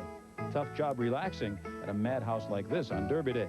So up front, let's throw in Wild Sin, too. He's got some gas as well. The key for this group is to run no faster than 22 and 4 for the first quarter, and then get a breather on the backstretch. My mind's eye sees Talkin' Man just off the pace. Yeah, sure, he was in front in the Wood Memorial, but remember the relaxed hold the jockey had on him and how easy he was to rate? He'll be joined off the pace by Suave Prospect, Thunder Gulch, and some long shots. So who could be that Ali Sheba or Strike the Gold coming from far off the pace? Oh, I can see it so clearly. There's Tejano Run, here at Churchill Downs, coming from last. Oh, I did see that in last year's Breeders' Cup Juvenile. And also from off the pace, Timber Country, and his jockey, Mr. Patience, at Wait All Day. Jumron and the Japanese horse Ski Captain also figure to close. The key for this group is to rally past horses on the far turn. Now the hard part, to predict who will be in front in mid-stretch. Remember, the Derby winner is almost always in front at the 8th pole. Who do I see in front at mid-stretch? Tejano Run! The mind of Tom Durkin. Thank you for letting us spend a little time there, Tom. Tejano Run he likes. Well, there's our Providian horses getting ready to head to the turf course for the mile when we return, and some artwork in the paddock. We'll be right back. Thrifty Car Rental racing across America. Proud to be here on the first Saturday in May at Churchill Downs for the 121st Kentucky Derby. They're looking for favorites here in this Providian Mile. We are now 2 minutes to post. And let's update the odds here at Churchill Downs for this mile race for the fillies and mares. Rapunzel runs at 20. Ice Warning 15. This is Bedroom Blues. And Too Cool to Fool at 25. While Bold Rotana getting great support at 2-1. Weekend Madness 9-5. Riviadella at 6. Thread 9. Suspect Terrain is suspect at 45. And Words of War at 7. Remember, our friend Irv Bailey has picked the 6-horse Weekend Madness. Thanks, Irv. Jumping out there with a 9-5 for us on the Providian Mile here. And just before the race here, as you see him heading over towards the turf course, we'll head down to the paddock. Some thoughts from Bob Newmeyer before the start. Well, to catch a glimpse or a clue as to how this race might be run, we may be well served to turn back the clock to Keeneland. It was the Jenny Wiley, a Grade 3 turf race. We're going to pick up the race at the top of the stretch. Words of War in the green on the rail. Romy, the eventual winner, in a long shot outside her in the orange cap. Here is Weekend Madness, the even money chalk in that race, ranging up third, but can't get the job done. And you'll see Ruritana, bold Ruritana, come flying out of your picture with Pat Day. This was a thrilling race with Romy holding off both Weekend Madness and bold Ruritana in the Jenny Wiley. Of course, we have 3 of those horses back along with Icy Warning, and bold Ruritana is the 2-to-1 co-choice with Weekend Madness. The race sets up this way. Rabiadella, the 7, has a ton of early speed with Gary Stevens. That may compromise the chances of number 10, Words of War, and may set it up for the late runs of horses like bold Ruritana, number 5, Weekend Madness, the co-favorite, number 6, or perhaps even Thread, who is a juicy 9-to-1, number 8. Chris? Well, you took a look at those records, most stakes in track, and you see the track record on the mile turf course here, 134-2, Barathea. Last year, Churchill Downs, Tom Durkin, I'm sure you remember it very well. I do. Pretty quick race, in fact. Thread going into the starting gate, she was a little fractious, kind of afraid of the gate, so they put a blindfold on her. Bob mentioned the word juicy. How about Rapunzel Runs breaking from post position number 1 at 20-1? She had a similar foe to Weekend Madness. They both finished a length and a quarter behind a horse called Cox Orange when they were racing in Florida this year. So Weekend Madness is now a 2-to-1. You get 20-1 on Rapunzel Runs. They're in the gate, and they're off. Rabiadella coming out on the outside. There goes Rapunzel Runs down on the rail and looking for the lead, and Rapunzel Runs is in front. Rabiadella right there to press her in the early going. It's 2 lengths back. Words of War on the outside running in 3rd, and 2 Cool to Full hugs the fence running in 4th position. Bold Ruritana running in mid-pack now in the 5th spot. On the outside, Suspect Terrain is running in 6th position. Bedroom Blues is 7th. Weekend Madness is lingering near the back of the pack in the early going. She's now about 10 lengths from front-running Longshot Rapunzel Runs. Icy Warning second to last, and Thread is the trailer. Rapunzel Runs moving along relatively easy. Actually, the first quarter went in a tepid 23 2/5 seconds. Rabiadella is tracking the pacemaker with a half-mile to run. They run a half in 47-1. Rapunzel Runs by 2 as they enter the fire turn. On the inside, Rabiadella running second. On the outside, Words of War right there running in 3rd. Bold Ruritana tucked away at the inside in 4th. Weekend Madness, who was 8th earlier, has drawn within 4 lengths of the lead as they come to the top of the stretch. They still have to catch 20-1 Rapunzel Runs, who turns for home with a 2.5 length lead. Bold Ruritana now to the attack as they come to mid-stretch. On the outside, Words of War is 3rd. Rapunzel Runs trying to gut it out for 1 more furlong, but here's Bold Ruritana, who rushes by to get the lead. Bold Ruritana now opening up in deep stretch. Rapunzel Runs. Icy Warning closing 2 lengths. Bold Ruritana has won, and won here by 2.5 lengths. Icy Warning finishing second in 1:34.3. Bold Ruritana under the jockey who owns Churchill Downs, the Hall of Famer Pat Day. Jim Day, the trainer, the gentleman from Canada, the owner of Bold Ruritana, Minshaw Farms. That's Barbara Minshaw. And let's take a closer look now at this Providian Mile with Bob Newmeyer. Well, this is vintage Pat Day. So patient, a perfect trip, saving the ground on the hedge, waiting for pace setter Rapunzel Runs to drift out and then shooting through that hole. And Bold Ruritana, who was 3rd to Romy and Weekend Madness in the Jenny Wiley, a decisive victor here. Another graduate of that key race, the Jenny Wiley. No, it wasn't Weekend Madness. No, it wasn't Words of War. It was Icy Warning who kicked on second. But there's your winner, Bold Ruritana, 3rd race off the layoff this year. Jim Day is the trainer, and patient Pat Day gets the job done in the Providian Mile in 1:34.3. Chris? You know, every year there's always a newcomer, some very unlikely horse that shows up here to run in the Kentucky Derby. Maybe not a multi-million-dollar yearling or a 2-year-old champion, but a horse that has taken a very unlikely route to the Kentucky Derby. None more so this year than the English-bred Jumron and his very unlikely connections. The Jumron gang. The owner, Charles Dunn, used to have an electronics company.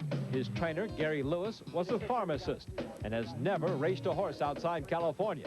And the jockey, Gonçalino Almeida, was a leading rider in Brazil 21 years ago. And then there's the horse, Jumron, named for a mountain in Saudi Arabia. Sold 3 times before he turned 3. Has had a very strange trip to Churchill Downs. Well, it's a strange trip. It might be the understatement of the week, but he was originally purchased in England. He was resold again in England to Mr. Aziz Al-Saad, who is a trainer in the Northwest, in Oregon and Washington, and he brought the horse to Portland Meadows. I happened to be there the day he broke his maiden race, and it was very impressive, and that's the first time I actually saw the horse. I followed the colt's next race up in Canada, and he raced 4 times in 22 days at 2 different racetracks with 3 different jockeys at 4 different distances. And I had the opportunity to buy him after that 4th race, and I thought any horse that could do that had to be one heck of a horse. It was this late run on the outside in the Santa Anita Derby that really got everyone's attention, as Jumron was beaten just a half length by Larry the Legend and Afternoon Delight. He had a lot of trouble in that race, and he was very, very unlucky. And one jump past the wire he won it, and I think he woke everybody up. Dunn has turned down 7-figure offers for his colt. And Gary Lewis is glad his owner thinks as much of Jumron as he does. He's got the greatest personality, I think, that I've ever been around a racehorse. He acts like part of the family, really. He's really, for a stallion, pretty kind horse. Jumron has been enjoying his first trip to Kentucky, and his jockey couldn't be happier with the number 10 post position for the Derby. Good post. I believe we have a good chance too. For have speed inside, have speed outside. My horse stay in the middle. I believe we have good post. Well, if you want to cheer for someone, cheer for the 7 in the Kentucky Derby. Jumron, they'll be cheering for him all over this country. And even at Hastings Park up in Vancouver, British Columbia, he's a real favorite. There in the winner's circle, Pat Day with Bold Ruritana. Here in the Providian, we'll be back to make it official. Back at Churchill Downs, the 4th race is official, the Providian Mile, and it goes to Bold Ruritana, the 5-year-old mare by Bo Ruckus out of Stage Queen, owned by Barbara Minshaw, trained by Jim Day, ridden by Pat Day. Icy Warning 2nd, Rapunzel Runs was 3rd. Let's take a look at the Wittenauer split times. You see Bold Ruritana heading back to the barn, and that 5-year-old mare can be very proud. Look at the times, and especially note the final time, 1:34 and 3. That is a 1/5 of a second off the course record that was set last year in the $1 Million Breeders' Cup Mile by Barathea. And there is the king of Churchill Downs, the great Hall of Fame jockey, Pat Day. And we look now towards the Kentucky Derby. The latest odds, Bob Newmeyer has it.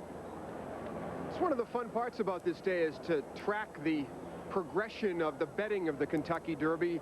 These windows, of course, opening yesterday and reflecting the vagaries of the wagering throughout the day. It's fascinating to watch and see how it goes up and down throughout the day. Let's take a look at them. The present current odds of the Derby, again presented by Auto Tote. Again, the John Ward entry, 16-1. Dwayne Lucas's Serena's Song, Timber Country, 3-1.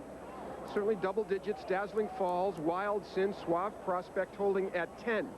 Eltish at 13. Jumron is a hot horse here at 5-1. Talking Man, 4-1, second choice. Afternoon Delights is a cool horse in the wagering at 10-1. Tejana Run getting his support at 8. Thunder Gulch at a blockbuster 25. And those bargain hunters are out there with the field. 10-1 for a half dozen, including Meki and Ski Captain in from Japan. And in character, the Great Britain bred. So we'll follow those odds throughout the afternoon. Let's go back to Jeff Metters. Well, I'm with Pat Day, who's made his first trip today to the winner's circle here at Churchill Downs. Been on this mare before and had a similar trip. Well, yeah, the last time she ran, she was very dull. Didn't want to put herself into the race, had to ride her all the way.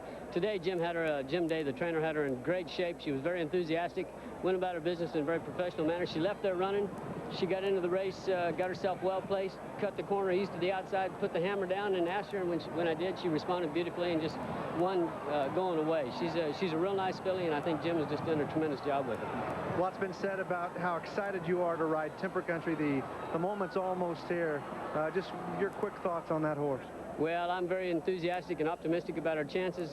Happy to be here. Happy to be a part of Team Lukas and especially be on Timber Country. He's been training superb.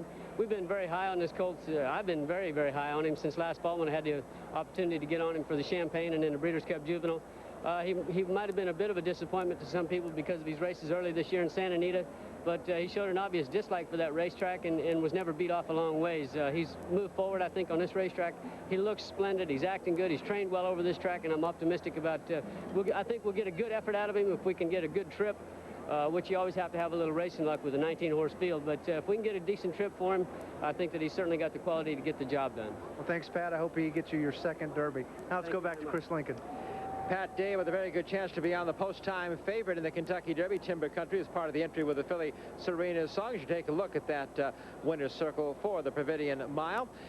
Well, we talked about Timber Country, Serena's Song with a short price. Of course, we're trying to find some value in this big Kentucky Derby field. For that, let's go to Tom Durkin and the Bud Longshot for the Derby.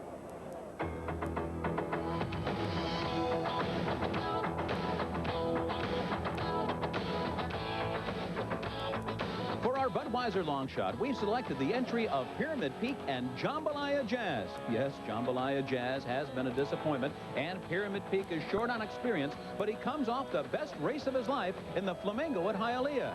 And remember, these are the same connections that gave you yesterday's $70 surprise in the Kentucky Oaks Gal in a Ruckus. Owner John Oxley, trainer John Ward, and jockey Herb McCauley know how to spring an upset. And if they do it again, it will be as the Budweiser Longshot. Jambalaya Jazz, Pyramid Peak, one of the entries in the Kentucky Derby. Right now it's 16-1 at Churchill Downs, and the excitement continues to build here. At 5:32, they'll be running for the 121st time the Kentucky Derby here. It's the 8th race on the program. We just made the 4th official. We're getting set to leave you here this afternoon on ESPN, but don't despair. We'll be back with you on ESPN too. Coming up next year, though, on ESPN, invite you to join our old buddy Jim Colbert. Put on your craziest hats, but don't bet on any dogs. ESPN2 covers the 121st Kentucky Derby next. Derby special on ESPN2 is brought to you by Wittenauer watches, the perfect balance of hand craftsmanship and advanced technology. Wittenauer, the watchmaker's watch. By the Daily Racing Form, America's Turf Authority. The GM card, today's financial vehicle. By Citgo, the sign of quality. Filtrete clean air filters from 3M. And by Thrifty Car Rental, historically known for low rates. The 3M filter. 1995, and we're live at Churchill Downs for the Kentucky Derby special on ESPN2. The coverage of America's most famous thoroughbred race, the Kentucky Derby. And hello again, everyone. I'm Chris Lincoln. A welcome to those of us who just joined on ESPN2. Welcome back for those who've been with us for the first 2 hours on ESPN. We're here to set the scene for the 121st Run for the Roses this afternoon at Churchill Downs, along with Tom Durkin, Bob Newmeyer, Jeff Metters, and David Bruner is going to join us from the infield. And we have a lot of races to bring you as well. Take a look at our race card on this Kentucky Derby day. We'll have a couple of the stakes races coming up before the Derby, the Churchill Downs Handicap and the Humana Distaff, all heading towards that 8th race this afternoon at 5:32. It's the Kentucky Derby, and joining me now is Tom Durkin. Tom, I know for many people this race is a religious experience. Well, Chris, if horse racing is a religion, then Churchill Downs is its greatest cathedral. The Kentucky Derby is its most sacred ceremony. And if you are a devout horse player, this is where to genuflect. But if you're just into partying, this is a pretty good place to be, too. From the soiree in Millionaire's Row out to that beer bash in the Infield, it is one big time in Louisville today. And you're not going to believe Tom Durkin's Derby story, some of his past Derby history. We'll save that for a bit later. Oh, my. Let's take a look now at some of the favorites for this 1995 Kentucky Derby. We'll have a couple of champions leading the way in the field, starting with the American champion Timber Country. He clinched the 2-year-old title last year as he won the Breeders' Cup Juvenile, beating El Tish and Handicapp Run. All three are back to run in this first Saturday in May. Canada sends its champion down, Talkin' Man. He's been undefeated this year, winning the Gotham and the Wood Memorial. Then, of course, for you ladies, there's the filly, Serena's Song. She's undefeated this year. She has already beaten the boys once in the Jim Beam Stakes. And from California, one of their top invaders, it's the Burt Bacharach-owned Afternoon Delights winner, the San Felipe. And the weather, well, it just couldn't be better on Derby Day 1995. We've had some miserable weather in the last little few years, but not today. 72 degrees, partly sunny, a light breeze blowing, and a fast racetrack this afternoon. Again, it really is a great setting time, and you can just feel the excitement building as the day goes on. Again, 5:32 is the post for the Kentucky Derby. And a quality field in this year's Kentucky Derby. Very deep, and there's really something to root for everybody in this year's Kentucky Derby. Let's see how hard you'll be rooting, depending upon what the odds are. Pyramid Peak and Jambalaya Giants will be long shots. Wayne Lukas sends out 3 horses. 2 of them are coupled as the same betting entry. The filly, Serena's Song, and last year's 2-year-old champion, Timber Country. Dazzling Falls, a horse from the Heartland. Wild Sin, an upset winner his last time out. Suave Prospect, trained by Nick Zito, who has won 2 of the last 4 Kentucky Derbies. We'll pan on to the rest of the field, to the English horse Eltish, who has campaigned in England, and Jumron, who was bred in England. Talkin' Man will be the second choice of the Kentucky Derbies. Right now, 4-1 off 2 big efforts in New York this year. Afternoon Delights, owned by Burt Bacharach, the famous composer. Handicapp Run, the closer, at 8-1. Thunder Gulch, another horse trained by Wayne Lukas, but lightly regarded. Then you have 6 horses that are all coupled together. You can only have 12 wagering spots here on the tote board, so they take the 6 worst horses and clump them all together, and there they are at 10-1. One of our experts on this show will go down to the paddock where he's set up now to bring you some of the interesting interviews and insights. Let's join Bob Newmeyer. His name is Alistair Donald of the International Racing Bureau, and hopefully he's going to update us on one of the fascinating horses in the Derby, Eltish. You might remember he was second to Timber Country in the Breeders' Cup Juvenile. We haven't seen or heard from Eltish since. I know he's had 1 run over the seas. What can you tell us about his chances today, Alistair? I think they're very good. We know he likes the track. He's got to find a little bit on Timber Country, but he ran a promising race on his reappearance, and don't let the fact that he's just had 1 run fool you. That horse is fit. He can run. Training preparation, so much different, it seems, in England than here in the States. Trainers here wouldn't dream of giving horses just 1 prep race. But Henry Cecil has done this before. This is standard fare in England, isn't it? It's standard fare, and Henry has no equal at getting a horse fit first time. He can do that, and you can argue that maybe you give a horse more runs, but then you can leave a race behind. So I'm not worried. Our fans that maybe like the field, Citadine, you're familiar with him as well. I know he's not quite as highly regarded as Eltish, but for those who are backing the field, what will they see from Citadine? Well, Citadine has got the outside position in 19, which has got to be a problem for him, and I think that early in the race you'll see him pull over to the inside, save ground, save energy, and come as late as he can. He's got a tough one. Yeah, Alistair did give me a little wink. He likes that 13-1 on Eltish, thinks he's a bit of an overlay as we approach Derby time. Chris? The most international of all the Kentucky Derbies ever run. Horses from England, from Canada, and from Japan will be continuing that story throughout the next 2.5 hours here. You'll get to see some of the best-looking hats in America. They're all turned out for Derby Day 1995. It's here in one of the most famous racetracks in the world, the site today of the 121st running of the Kentucky Derby. We welcome you back here to Louisville, Kentucky, and Jeff Metters is positioned in the winner's circle. He'll be keeping us busy all afternoon with some insight from down there. Jeff? Well, rodeo fans might know that I'm a little more comfortable at the National Finals Rodeo than I am at the Kentucky Derby. That's where I spend a lot of my time on ESPN and ESPN2. With me, though, is Carl Nasker. You may know him as a Kentucky Derby winning trainer, but when was the last time you climbed on a bull? 1971, Fort Worth, Texas. He also qualified for the National Finals Rodeo. How'd you enjoy your professional rodeo cowboy career? Well, let's put it this way. I wouldn't take $1 million for being a rodeo cowboy. Wouldn't do it again for another $1 million. How's the change been to training thoroughbreds. Finding the right bull can be quite a task, and picking a winner on the track is equally as tough. It's a lot to say, except one thing is rodeo, and the older you get, it becomes a detriment. Training race horses, and that's one of the reasons I became a trainer. The older I get, the more asset is to be. The more people I know, the more horse I know about horses, and you understand the sport. Rodeo is for young men to play football and ride bulls. Well, I noticed in the commercial break on the monitor there, they showed the 1990 Kentucky Derby, and woo, did you get a big smile on your face? Oh, I like that year. Somebody asked me last night, said, wouldn't you like to have unbridled in here? And I said, no, I think I'll let it stand just like it is. Well, that was a great year, 1990. What kind of thrill is it to step into this winner's circle and know you finished on top?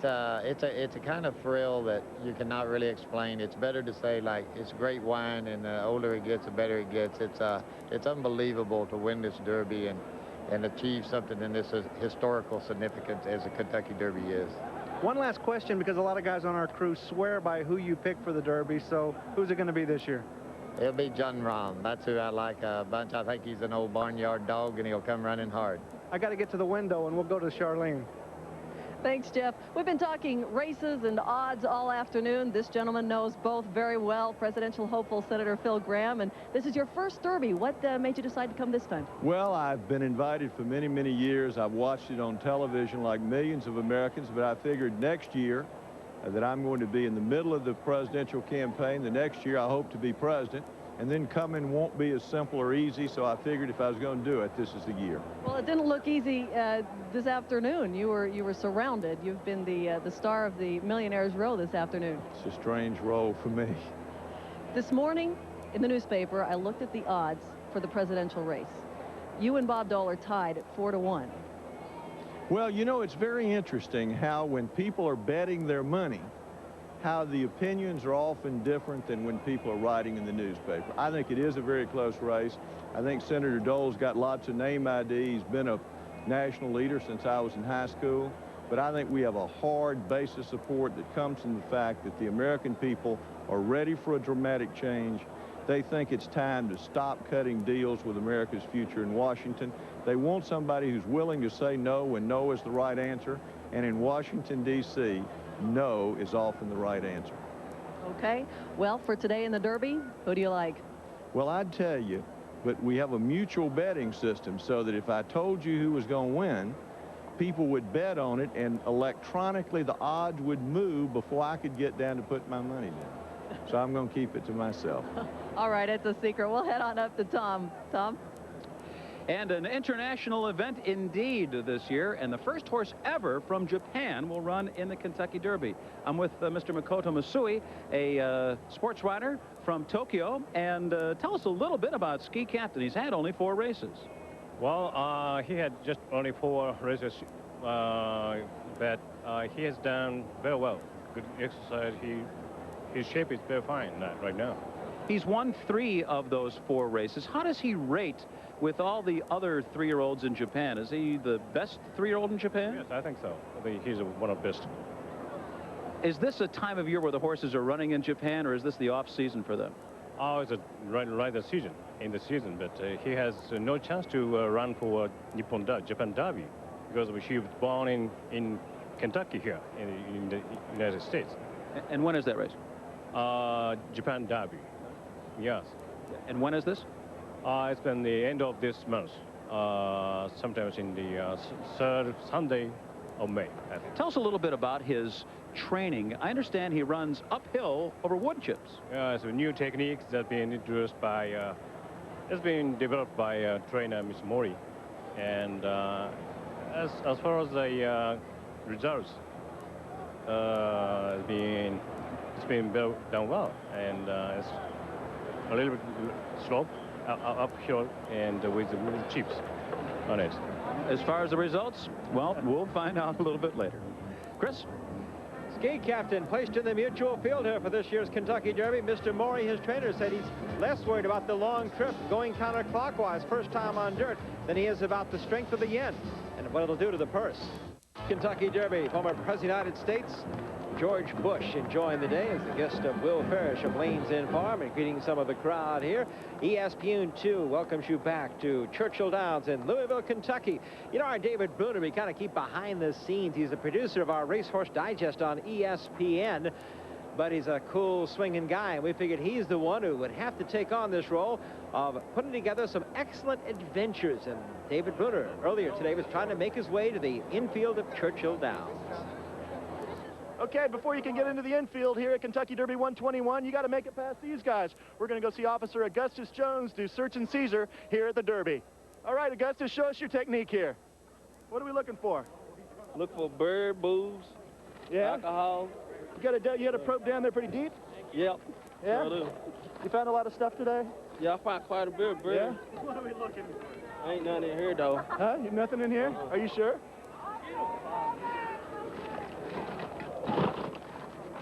I don't know. Those celery sticks look pretty suspicious there. What do you think? Oh, they are. You all right? Yeah. Okay, so these guys get the green light, right? How do you guys feel? You guys feel relieved? Great. We're excited for the Derby. We are. A little violated, though, huh? They had to search your stuff. That wasn't good, was it? Sandwiches got kind of smushed. Oh. Hey, Augustus, you smushed their sandwiches, man. What's that with that? You can't do that, can you? Is that part of the code? Okay. All right, well, you guys have a good time today, huh? All right, we're going to get the... All right. Augustus helped us out. Have a successful mission there. We're going to throw it back up there to the top of the Spires to Chris Lincoln, and we're going to head back out into the infield and see what's going on.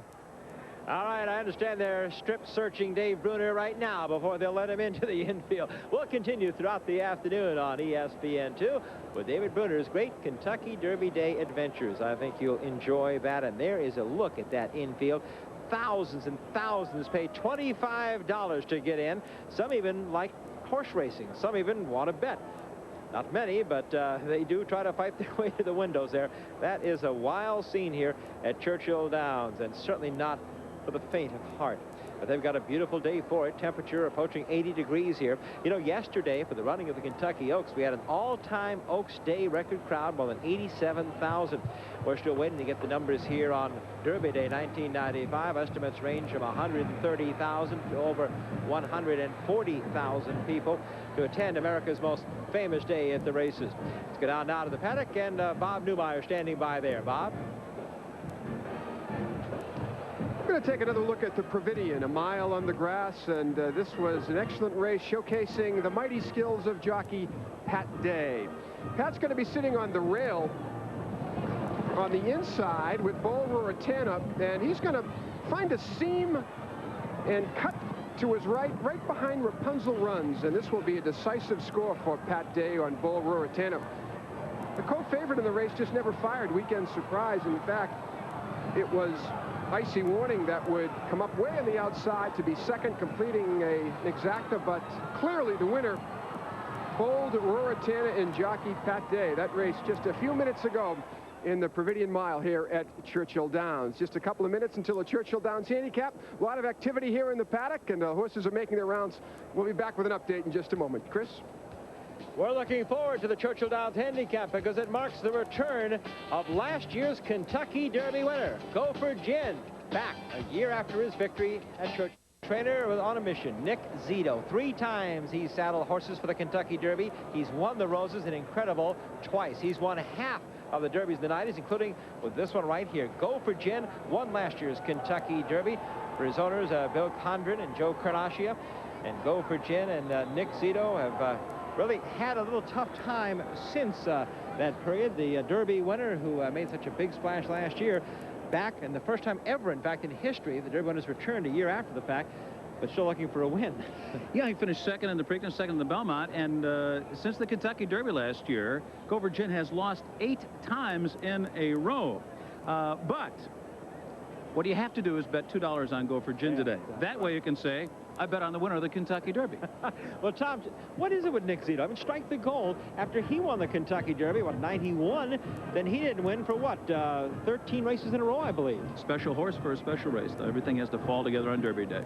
We're going to take a look at the conditions now for the big race here, the Churchill Downs Handicap with Gopher Gin included. Here are the conditions. It's $100,000 added at 7 furlongs, 7/8 of a mile. It's grade 3, thoroughbreds 4 and up, and Gopher Gin is the star. Let's see the rest of the field with Tom Durkin. Level Sands, a horse that was originally campaigned in England, breaks from post position #1. My favorite horse is #3. This is my favorite horse running in America today. His name is Punch. He's a big old gray horse. He loves to win. Takes a long time for his 4 cylinders to get rolling, but he comes up flying in the stretch. I love to watch Punch. And Aircraft #4, a very versatile kind of horse. Golden Gear, a well-traveled thing, peripatetic, if you will. This is his 9th different racetrack in his last 9 starts. Turcomatic, another horse that comes from way out of it, and Gopher Gin, last year's Kentucky Derby winner.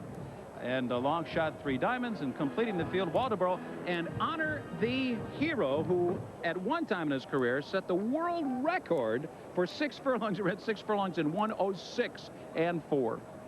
Churchill Downs Handicap, and let's take a closer look at Tom Durkin's favorite horse, Punch. He'll be having the support of Tom Durkin. Golden Gear, very impressive at Keeneland in his last start. We'll be right back. 1995, as some of the crowd here gathering, getting closer to the rail, and well, from the back, even from the back, you can recognize one of America's real funny men, John Goodman, guy who keeps Roseanne straight, and Yabba Dabba Doo Man himself, Fred Flintstone. John Goodman, he's a pretty regular here at the Kentucky Derby. Remember, visited here last year, and a real supporter of horse racing. We saw him down in New Orleans in the Fairgrounds, Louisiana Derby, a couple years ago. He loves the sport, John Goodman. So many celebrities here this afternoon. Our Charlene Hawk's going to be visiting many of them around Millionaires Row for you. Of course, David Brunner is pacing the grounds here, getting ready for more of his great adventures for you as well. Bob Newmeyer's in panic for some interviews and some insight. Tom Durkin's made his way over to his announced position, getting ready for the Churchill Downs Handicap.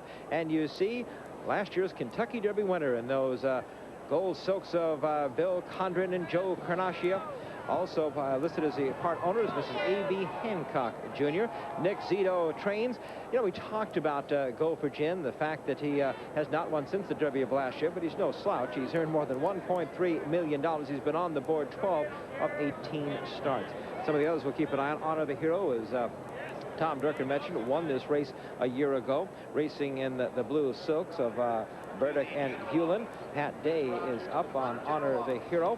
Pat Day is a jockey who really dominates this Churchill Downs, scores all the victories here.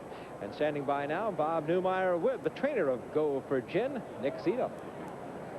And the trainer of Suave Prospect in the Kentucky Derby as well, one of only 3 active trainers to win 2 Kentucky Derbies. I should say you're the 4th. I don't want to slight Mr. Whittingham or Mr. Jolly or Mr. Stevens. Let's talk first about Gopher Gin. Has it been frustrating, Nick, that you haven't been able to get in the winner's circle since last year's Derby?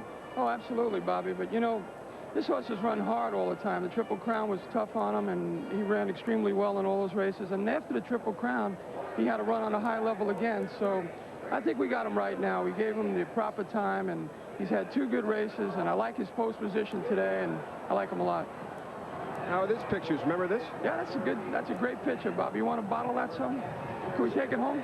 Sloppy track, rainy day, just what the doctor ordered for Gopher Gin. Absolutely, Bob. That's what it is in this business. You know, you got to be lucky and blessed, and I think today's going to be Gopher Gin's day. I got a great feeling, and I know he's going to be tough to beat. I want to talk to you a little bit about Suave Prospect, so if you can hang with us just for a second. I'm going to throw it back to Chris Lincoln. We'll be back with more with Nick Zito from the paddock here at Churchill Downs. Let's throw it back to Chris. All right, they're on the track for the Churchill Downs Handicap here at the big track. We'll start the post parade with the 1-horse Level Sands. Note that little K figure we'll put up every Sunday. Those are Keeneland sale horses. $200,000 for this 4-year-old son of Stormcat. He's won his last 2 starts. And Jerry Bailey, the jockey. The 2-horse is Gold Seeker Bud, has won 4 of 5 lifetime, coming off a good victory. Willie Martinez, the rider. The 3-horse, here's Tom Durkin's favorite. The old veteran Roan, the 6-year-old Punch, going to the post for the 37th time with Shane Sellers in the irons. The 4-horse is Aircraft. First or second in his last 5 starts. Won his last race, the Dust Commander at Turfway Park. Tony D'Amico, the rider. The 5 horses Golden Gear. Oh, we saw Golden Gear with a nice victory in the Commonwealth Breeders' Cup at Keeneland as he showed some courage, winning by a head. He's on a 2-race win streak, has the services of Craig Perrette. The 6 horse is Turcomatic, a son of Turcoman, flying at the finish at the Commonwealth and just beaten by that head there to Golden Gear. He'll try to reverse it today, and he has the services of Dean Sarvis. And, of course, Gopher Gin, the 1994 Kentucky Derby winner. This is history. The first time a Derby winner has ever come back a year later to race at Churchill Downs Downs. Chris Anthony has the riding assignment this afternoon. Last year in Go for Gin, of course, it was Chris McCarron. 3 Diamonds, ridden by Eddie Delahoussaye. He has been third in his last 3 starts, including the Sportsman's Budweiser Breeders' Cup, another Keeneland purchase. Waldoboro, the 9-horse, a $250,000 Keeneland purchase back in '92, trained by Shug McGahee. Won 2 allowance races at Gulfstream earlier, 6 in the Commonwealth Breeders' Cup. The 10-horse is Honor the Hero. Pat Day will ride. He won this race last year. He was 9th recently in the Count Fleet at Oaklawn. He also was a Keeneland Sale grad. And rounding out our field, the 11-horse Chimes Band. Fairs Farms Chimes Band, trained by Dwayne Lukas, ridden by Gary Stevens, won the Deputy Minister at Gulfstream. A $120,000 Keeneland purchase, has earned almost $400,000. Bob? We're back with Nick Zito as we take a look at the field for this Churchill Downs Handicap. And Nick was saying, oh, that Go for Gin looks good on the track today, doesn't it? Yeah, he really does, and I got a good feeling, and let's try to get it done today. All right, let's talk about Suave Prospect. Right. A hot horse in Florida. Yeah. A big disappointment in my mind in the Bluegrass. Okay. Well, you know, that's one way of looking at it, Bob, but the other way is, you know, when he was 4th, he got sucked back to 4th one point in the race, and he could have just as well been last, and he fought his way up there again. You know, it was a very slow pace. I think Julie and Pat Day basically had their own battles going on, and they didn't realize that Wild Sin, like any other horse, if you give him an easy lead, and those trainers prepared him well, that he could steal the race, and that's just what happened. So I also noticed that in the preview, we came from behind when it was a 46 pace, and he won by 8 lengths. And maybe today he'll get a, you know, really quick pace, and he'll fire. But he's a consistent horse, Bob, and I like the horse a lot. Good luck, Nick. Okay, my friend. Shooting for 3 with Suave Prospect, but first things first, and that is the big guy, Go for Gin. Can he get off the schneid here in the Churchill Downs Handicap? We'll soon find out. Go for Gin. The crowd sure seems to think so. He is 7-2, the Derby winner of a year ago. My gosh, can it really have been a year since Go for Gin raced on that sloppy track to win? There's President Bush at the crowd. We enjoyed so much in so many different movies. Of course, in Saturday Night Live, he really made a name for himself. So many great celebrities here today. Hey, John, recognizing the crowd, and the crowd responding at Churchill Downs this afternoon. A beautiful sunny afternoon in this first Saturday in May. We are on the track for the Churchill Downs Handicap, 7 furlongs. The purse, $115,700. More than $75,000 awaiting the winner. And while we await the race, 4 minutes to post, we want to catch up with David Booner. We saw him struggling to get through security here. Let's just see how far David has progressed on his great adventures at the 1995 Kentucky Derby. For some people, it's already been a full day out here in the infield, but others started very, very early this morning. As early as 6:30 in the morning, we're going to go find out how these people got the promised land of spots here in the Kentucky Derby infield. Come on, let's go. Excuse me? Okay. How you guys doing? Come on now, turn around here. Now, I hear you guys were out here at the crack of dawn to get your spot. Is that right? Yes, we was out here about 6:30 this morning, about 6 o'clock this morning. I'm sorry. This is the spot of spots? Is this the place to be? Oh, of course. Looks like you got a pretty good view here. We have. So you're one of the few people, maybe one of the 10 people out of 100,000 out here that's wanting to see the races. Is that right? Right, right.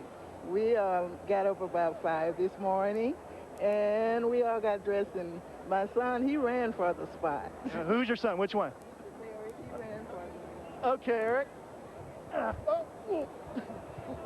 right, we're over here. Eric, tell me the gritty details, how you got in here and got the spot of spots here at Churchill Downs in the infield. Well, it was more like a horse race. What I did is that I moved to the inside. At first, our gates didn't open on time.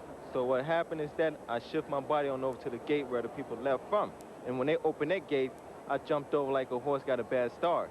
Jumped over the gate, ran full speed, and when I got to the 5 furlong, I was making that turn. Came over here, I had it.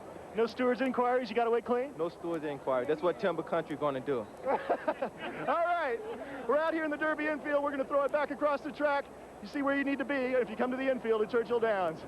Hey, David, I love that race strategy. Enjoying some ice cream on a sunny afternoon here in the Commonwealth of Kentucky. And, well, I could love to have that, too. I mean, we've been on the air since noon. I'm a little hungry here. Let's take a look at the odds now. The Churchill Downs Handicap. Level Sands, 2.5. Gold Seeker Bud at 18. Punch at 11. Aircraft at 20. Golden Gear, over there, it seems, at 8 after the big performance at Keeneland. And Trichomatic at 20. We'll see if we can find some favorites here. There's Go for Gin, of course, last year's Kentucky Derby winner, getting the support at 7-2. 3 Diamonds, Waldoboro, Honor the Hero, big prices, and Chimes Band, where in the Dwayne Lukas white bridle, is at 7-2. He'll make from the far outside in post 11. Level Sands heading to the starting gate. Some pre-race thoughts with Bob Newmeyer. We mentioned that Go for Gin won the Kentucky Derby and is back in this year's Churchill Downs Handicap. Well, Honor the Hero was on this racetrack last year as well in this very race. Yes, the Churchill Downs Handicap, but the conditions, well, today is a beautiful sunny day, about 75 degrees. Last year, rainy, windy, icky, but Honor the Hero relished the slop and won this race in convincing fashion. But what a difference a year makes. Last time out on April 20th at Oaklawn Park, Honor the Hero was beaten 9th by 13 lengths with Pat Day. Today he's up on the board at 12-1, breaking from the 10 post. So go figure. Well, let's take a look at this field. How about Tom Durkin's horse Paunch at 11-1, number 3. He's a big gray. You'll see him running late. He's a late running sprinter. A terrific horse to watch. I agree with Tom. I think he's got a big shot. I think Nick Zito's Go for Gin is a contender. And don't forget old Chimes Band from number 11. Very effective in short distance races. So to make a box, how about Paunch, Go for Gin, and Chimes Band? Chris? The thing you got to like about Paunch is his connections. This 6-year-old horse Paunch, by 2 Punch, owned by Tartan Stable, one of the famed racing stables in America, named by good fellow Jimmy Bracken, ridden by Shane Sellers, making his 37th trip to the post. Number 3, and there he goes in now, and he knows how to do this. The Roan Paunch will be easy to pick out in the red tartan colors and his light colors. There's the stakes record of 121-2, and the track record just a 5th faster than that. Rapid Gray in 1985, 121-1. To send Paunch and the rest on his way, including the Derby winner, let's go to Tom Durkin for the Churchill Downs Handicap. And one horse behind the gate, and that is Chimes Band, who was beaten just a little less than 2 lengths here last year in the Breeders' Cup Sprint at 6 furlongs. Going 7 furlongs here. They're in the gate, and they're off onto the Hero and Chimes Band from their outside posts. Both get away quickly. Gold Seeker Bud is there, and Golden Gear in between horses now running in 4th. Level Lands coming up on the inside from 5th. Waldoboro is 6th on the outside, and toward the inside, Aircraft running in 7th. The Derby winner, Go for Gin, is running in 8th position now, and there's big old Gray Paunch down toward the inside. 3 Diamonds is alongside him, and stretch running Turcomatic is the trailer as the field moves up the backstretch. 22-3, a lively opening quarter there as the field heads for the far turn. And on the inside, it's a Level Sands holding on now to a short lead. There goes Gold Seeker Bud now forging to a short lead. Gold Seeker Bud in front, and Level Sands is 2nd on the inside by 1.5. Honor the Hero within striking range is 3rd. Golden Gear 4th. Waldoboro revving up on the outside. Chimes Band is retreating to 6th. And Go for Gin is getting in gear. There goes Go for Gin now. Farther back in the field, Paunch has a lot to do. He's better than 10 lengths behind as they hit the top of the stretch. Gold Seeker Bud turns for home with the lead. Level Sands working hard but struggling now. Back running in 2nd. Honor the Hero is 3rd. Golden Gear is 4th. Waldoboro 5th on the outside. Aircraft 6th. Go for Gin is 7th at the 8th pole. Gold Seeker Bud pulling away. It's Gold Seeker Bud by 2 with less than 100 yards to run. Level Sands is not going to get there. Go for Gin won't get there either. It is Gold Seeker Bud who has won by 2.5 lengths. Level Sands was 2nd. Go for Gin was 3rd. Fast track, you betcha, baby. They ran 7 furlongs in 121-3, just 2 ticks off the track record. Well, we've had a track record today. We've had a turf course record that was a 5th slower than a Breeders' Cup champion Barathea did it last year, and another rapid time here, 121-3. Gold Seeker Bud, the 2, is the unofficial winner. And let's get some reaction from Bob Newmeyer, who's been watching the race with Go for Gin's trainer, Nick Zito. The all too familiar quizzical look of trainer Nick Zito. Nick?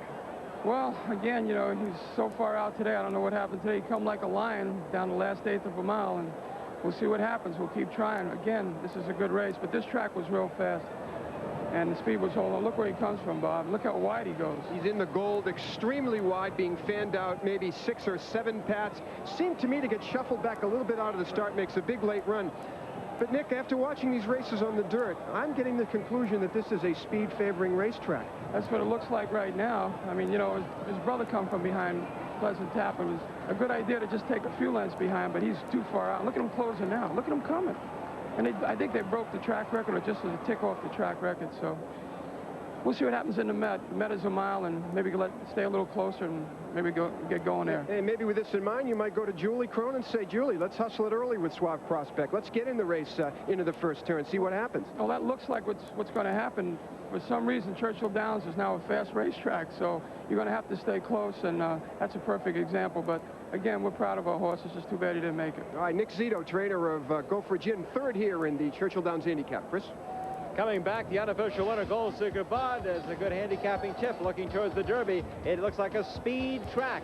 Take a close look at your past performances. Look at the speed horses. Kentucky Derby Day, riding Gold Seeker Bud in the Churchill Downs Handicap, trained by Angel Montano and ridden by Janet Falk. We're still waiting to make those prices official. While they get the picture taken, Tom Durkin's going to take a closer look here. Gold Seeker Bud, Level Sands, and Go for Gin, our unofficial top three. 121 and 3, 2/5 off the track record. Tom? Well, as they came to the top of the stretch here at Churchill Downs, Level Sands and Gold Seeker Bud were running 1-2. Gold Seeker Bud, the leader. Now the horse in the yellow silks taking to the far outside there. That is Go for Gin. You see him floated, way out into the 6th or 7th path. But he was pretty far behind at that quarter pole. He was about 7 or 8 lengths out of it. And if the track is playing for speed, well, it's a pretty hard spot to win from. They changed the soil composition of the racing surface here at Churchill Downs for this meeting. It has a little more clay than it had sand before, and consequently that might be one reason why the splits are a little bit faster than they have been. 22 and 3 for the first quarter of the Wittenauer split, 45 and 1. It's a pretty fast half, going 7/8 here, and again that final time was just 2/5 of a second off the track record. Let's go down to the winner's circle with Jeff. Well, thanks very much, Tom. Gold Seeker Bud's jockey right here, Willie Martinez, a very tough young rider. This is the second time in a row you've been on this horse and come out a winner both times. That's right, Jeff. I rode him twice, and I haven't get beat on this horse yet, and I'm just very thankful for the owners and trainer Angel Montano to have the opportunity to ride this horse.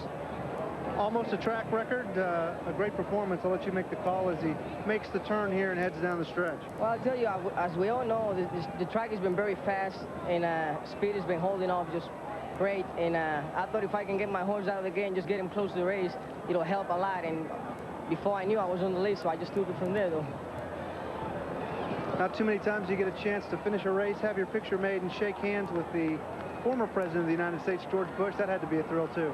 It was unbelievable. I thought I saw his face somewhere before. Well, me too. Well, thanks a lot. Thank you. All right, Willie Martinez, and join some of the winner's circle. And how about that? Ex-President George Bush making the presentations to the connections there. Janet Falk, Angel Montano, and Willie Martinez. Let's take a look at the official prices now in the Churchill Downs Handicap. Gold Seeker Bud, look at that return. 42.40, 15.20, 8.20. Level Sands at 5 and 3.80. And the favorite, Go for Gin, finishing third. His winless string since the Derby now goes to 9. He returns $4.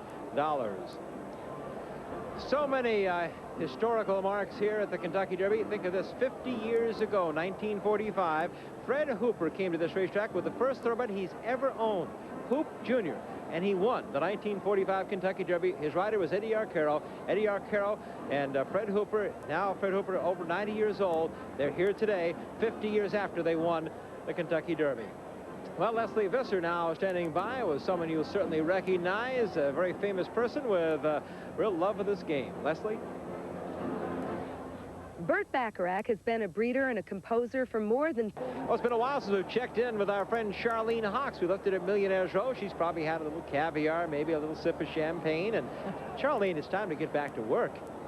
Well, this is the happening spot, you know. Well, the Derby, as you know, Chris, is as much a parade of fashionable people as it is of horses. And one of the hits of the People Parade up here on deck is Steve Sandalis. He's best known for cover work on romance novels, and you're known as the Topaz Man. Why? Well, Topaz is the name of a line of historical romance novels, and I'm the Topaz Man, and I'm on all of the covers. And you're from Manhattan. Have you ever been to a horse race before?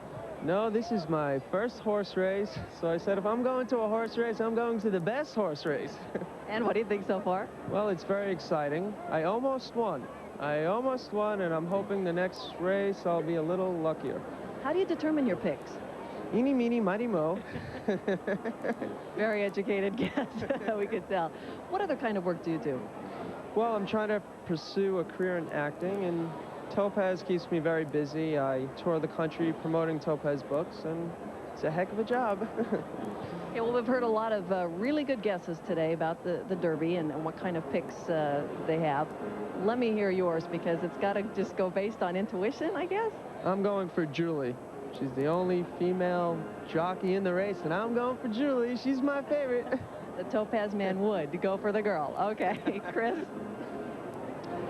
Well, I mentioned earlier to you that I'm a little bit hungry. We've been on the air since noon straight, the first 2 hours at ESPN. I was thinking, boy, would I love to have a Wendy's double cheeseburger. Look who's here to deliver. Dave Thomas, the president of the Wendy's, their founder. Dave, what brings you to the Kentucky Derby? The greatest sport event in the history of the world. And we're doing a Derby. And it's a 2-hour special. And it's on ABC Thursday, Saturday, June the 17th. And it's about a little girl who was adopted who wins the Kentucky Derby. And there's no sex and no violence. A very family movie. I know one close to your heart. Tell us about your role as we look at some of the shooting of this movie Derby. Well, I was the governor. I acted like the governor, and I had the former governor of Kentucky. He was my, he gave me a lot of acting advice. Well, it's going to be a great film. You can see some of the activity going around here at Churchill Downs. A lot of people had fun doing it. There, in fact, is the governor himself. Give us something about the plot, why it ties into Wendy's. Well, it ties in because it's, you know, today we need less violence and less sex on TV and radio and newspapers. And this is about a little girl who was adopted who wins the Kentucky Derby. And it's a love story. And it's, you know, it's everybody's dream to win the Kentucky Derby. And it's, you know, this is the greatest sporting event in the world. And, you know, I don't know where else you can go get to showcase something so important. So adoption's important. Right. And, you know, doing the right thing. Give us that date and showtime again on ABC. It's June the 17th, 9 o'clock, the movie of the week. And there's no sex, no violence. It's just a great story about a little girl who was adopted, who wins the Kentucky Derby. It's called Derby. You'll want to be sure to see it. We're going to go to the break. Dave Thomas, where's my double cheeseburger? We'll be right back. View from the Spirit of Akron, the Goodyear blimp. Patrick Henry, the pilot. Richard Markle is the cameraman. He'll be providing us with some of our aerial shots here of this 1995 Kentucky Derby scene, where 40 years ago, as you look back in history, Bill Shoemaker won the Kentucky Derby with swaps. Bob Newmeyer, now let's go to him in the paddock. I don't know if Afternoon Delights is going to win the Kentucky Derby. I will say this. He is a tremendous overlay at 10 or 11 to 1. Consider that in the San Vicente he was 1 to 5. He was 30 cents in the dollar in the San Felipe and 7 to 5 in the Santa Anita Derby. He's about this far away from being the only undefeated horse in the race, and his rider Kent DeSormo joins me. 11 to 1, Kent, on Afternoon Delights. Don't do me any favors. I tell you, these guys have all jumped ship. We still got a couple of them that got one leg in the boat and one leg out. But for all those guys who kept 2 legs in the boat and stayed full-fledged with us, they're going to benefit today, and all the stragglers will all be jumping back on. Have you been watching the previous races today, and what's your impression of the racetrack? Well, the racetrack, obviously, as of yesterday, I mean, you had to be real close, real contentious. The only thing is, today, I think if you watch the history of the Derby, there's not one guy that's quite ready to go 1.25 miles yet. They're all still babies, so they're not going to make up much ground turn for home. We'll want to be close. All right, what's the poop on the Santa Anita Derby now? I understand that trainer Mandela was not exactly thrilled with your ride in that race. What's been all of the aftermath of this stuff? Well, things didn't go exactly according to plan. I didn't exactly follow directions also, so you know, the camp was a little upset with me because they didn't do as told, and what did they want you to do? Well, this colt, we were trying to get him into the race we wanted him to make a run. Instead, I rode him so that he would stop, and that's what he did. I rode him to be empty at the 16th pole, and he was. Today, I'm going to ride him to be empty at the wire. So we'll have a little bit different strategy involved today, a little different tactics, and I think they'll work. You seem awfully confident, Ken. I tell you, I was in the saddle on that day, Santa Anita Derby day, and I like my chances. Good luck. Thank you. Kent DeSormo. brash young rider of Afternoon Delights. Chris? Also look at another career. He's going to be starring an upcoming Baywatch, I understand, pretty soon. With me now is Dr. Larry Bramage, one of the outstanding equine surgeons with the American Association of Equine Practitioners. These guys are kind of responsible for keeping an eye on our thoroughbred athletes. Certainly, Dr. Bramage, I know that's uppermost in your mind. Tell us the procedure this morning to take a look at not only the Kentucky Derby starters, but all these horses running today. Well, each horse that's starting in the race today, in every race, is looked at on the morning of the race. They're taken out of the stall, examined, be sure there's no swelling, something that came from last-minute training, anything that might affect the way they perform, especially their safety. Ken Tesoro was talking about Larry the Legend, or in that race of Sandy the Derby. Larry the Legend, of course, beating Afternoon Delights. He is not here, had an injury. Give us an update on Larry the Legend in California. Well, he's doing fine. He had a small chip fracture in his knee. It's actually the carpus, but it's the same level as our knee, so we call it the knee in the front leg of the horse. And it's a very small piece of bone, much like the injury that a lot of athletes get, the cartilage in their knees. And the arthroscope was put in and just removal of the small fragment was done, and we expect him to be back and be fine. I know his owner, trainer Craig Lewis, hoping they'll be back racing this fall. In fact, maybe the Super Derby, the Molson Million. Fillies against Colts in this Kentucky Derby. We have the filly Serena Song. She'll go against 18 of the boys. In your experience, Dr. Bramage, is there much difference? Is there really anything to be concerned about? The girl getting ganged up here with all these big colts? No, really not. At this time of year, with the horses just becoming mature, you know, in all species, the females mature a little bit before the males do. So at this time of year, she's essentially a tomboy that's in with the rest of her age group, and she can compete very readily, and there's no physical risk.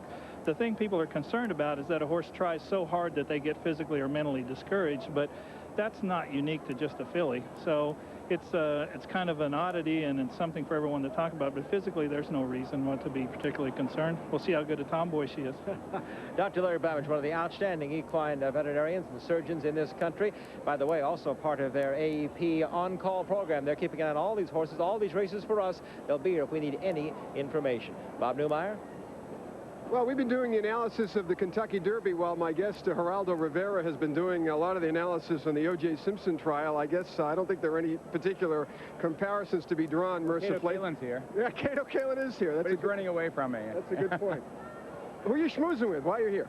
No one particularly. We love, you know, John Goodman and Lonnie Anderson and Bo Derek, the fabulous Bo Derek, and Janine Turner from Northern Exposure. But basically, we're just here, my wife Cece and I, because she's always loved the Derby, as I have, and have never really been here to Churchill Downs, although we've been to Kentucky before. Cece, you said you always wanted to come to the Derby. Now that you've been here, a few observations. Oh, it's better than I ever thought. The mint juleps taste better. It's a gorgeous day. Everyone's so friendly, and I just lost 40 bucks in the last race, but I'm going for Serena's Song in the Derby. Well, you lost 40. You can join about 80,000 other people here who have. I get a pick for the race, anybody? Well, she likes Serena's Song. She's a closet feminist. She's going with the only filly. I like Tehana Run. It's closest to my ethnic spirit. All right, so a vote for Tehana Run and Serena's Song from the Riveras. Chris? Thank you, Geraldo. 30 years ago, 1965, Bill Shoemaker rode Lucky Debonair to win the Derby. Nobody's ridden more Derbies than the Shoe, 26 mounts. Here, and certainly in the paddock as well. Many celebrities here on Derby Day. Bo Derek, come on, Bo, turn around, please. Please, I'm begging you, turn around. Okay, well, Peter Williams is painting here in the foreground as well, some of the scenes of the Kentucky Derby. Tom Durkin, your reflection, your memories, your first Kentucky Derby. My first Kentucky Derby was in 1970, and the morning of that Derby, I woke up in the trunk of a Chevrolet. I don't know if I want to continue that. How about the second Derby? Second year, I woke up in a convent, and no, I'm not going to tell you the rest. I don't want to hear that one. Well, now Jeff Metters got his first assignment, his first Kentucky Derby, to come here, gets a free credential, gets paid to do it, and he had some kind of fun so far. Here's Jeff Metters.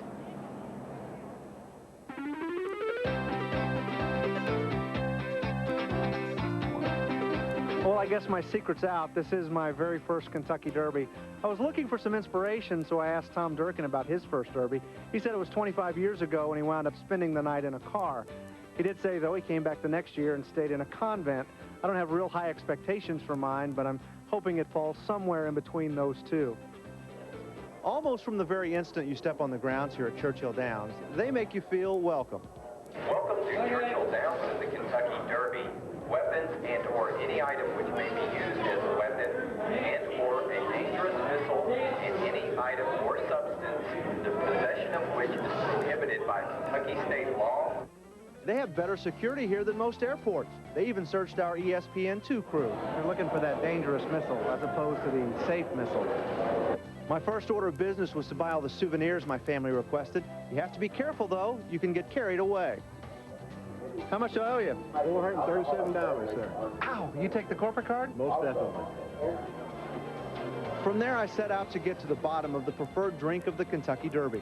Churchill Downs will sell around 400,000 mint juleps Derby weekend. At $5.50 a glass, that's a small fortune. There are 4 cellars at Churchill Downs, and it's here in the depths of the grandstand where the drinks are manufactured. Here's how they do it. Glasses come in cases of 24. They fill 4 glasses at a time. Then they add ice, and I do mean a lot of ice. All that's left then is to add the mint. When you're making 400,000 drinks in a single weekend, teamwork is the key.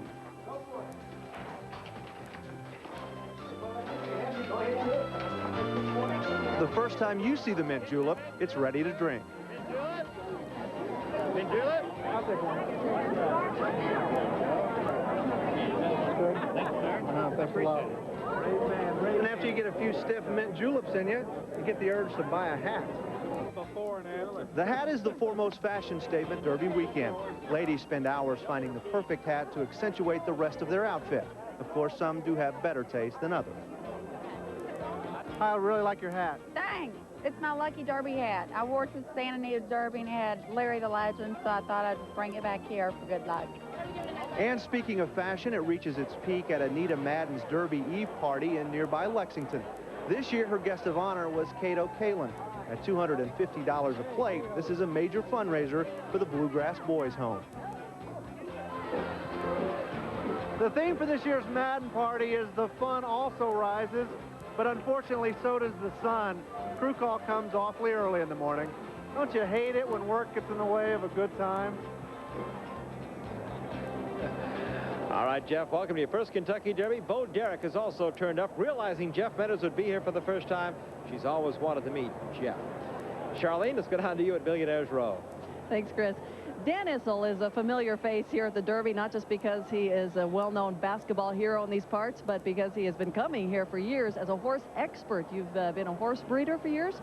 Charlene, this is, I think, about my 15th Kentucky Derby. The first time I was here was 68 when Dancer's Image won, but was disqualified, and I watched it in the infield. This is a little better up here. What's different about this year's Derby? Well, I think it's so wide open. I mean, I know that D. Wayne's entry's the favorite, but I think you could make a point for 8 or 10 horses winning this Derby. Especially with all the outside post positions of the big horses. You've been in the NBA for years as a player, a coach, now in the front office there at Denver Nuggets. What's the difference between players and horses in dealing with them? Well, I think the late Gene Klein said it best. Mr. Klein owned the San Diego Chargers for a while and then was very successful in the horse business with Wayne Lukas. And he said, when a horse wins a race, the next morning his agent doesn't call and ask for a raise. I think that's the best illustration. That really says it all, doesn't it? What can you tell, since you're the expert, what can you tell those of us who may not be at the races all the time, what to look for when you're making a pick? Well, I think one thing that I like to watch for as the day goes on is you pay attention to the track. And it looks like to me there aren't a lot of horses coming from far out of it today. So I would expect the winner of the Derby to be a horse that was probably laying up within 4 or 5 lengths of the pace early on. And that horse you might expect to be? Timber Country. There you have it, Timber Country. Thank you very much, Dan. Chris? All right, Charlene. Dan Issel, of course, also worked with us on a few of our Racing Across America telecasts, and wish him the very best. Let's go down now the paddock. Bob Newmeyer with someone I know wanted to be talking to me. Not in that line. No, Chris knows. Bo Derek is here, and no stranger to horses. You love them on your farm. You ride them every day. Tell us about your relationships with these wonderful animals. Well, you know, this is my second. Yesterday was my first horse race. We breed horses in California, Spanish horses. Wayne Lukas, he has a training facility just a few miles from us, but I've never been to a horse race. And nothing like the best. And as a neighbor of Wayne Lukas, you see some of his, I know some of his yearlings grow up and watch them develop. Serena's Song, which... For example? Yes, for example, Serena's Song, who I've bet all my little bit of money on. 3 or 4 million? Right.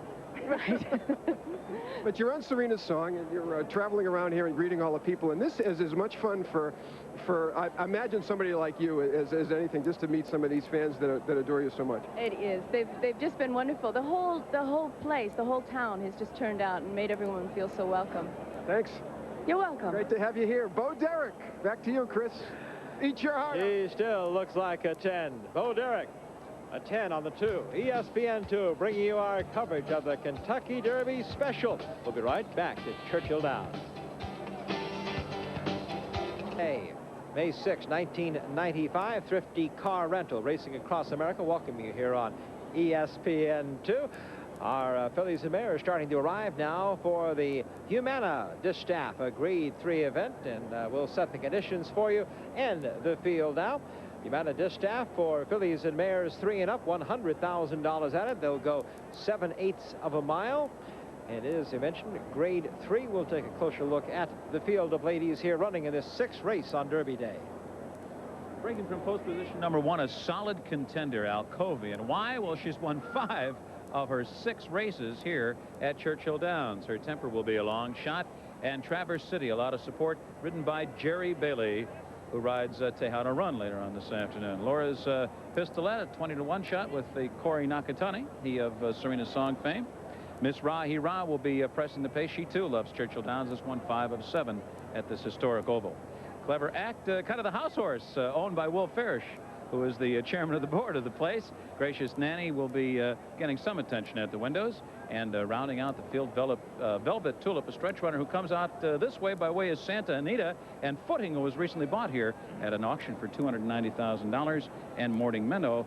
And Pat Day, who's won more races at Churchill Downs than anybody, is her jockey. Humana Distaff, and Tom, your thoughts on the fillies and mares here racing this afternoon. Who do you like here?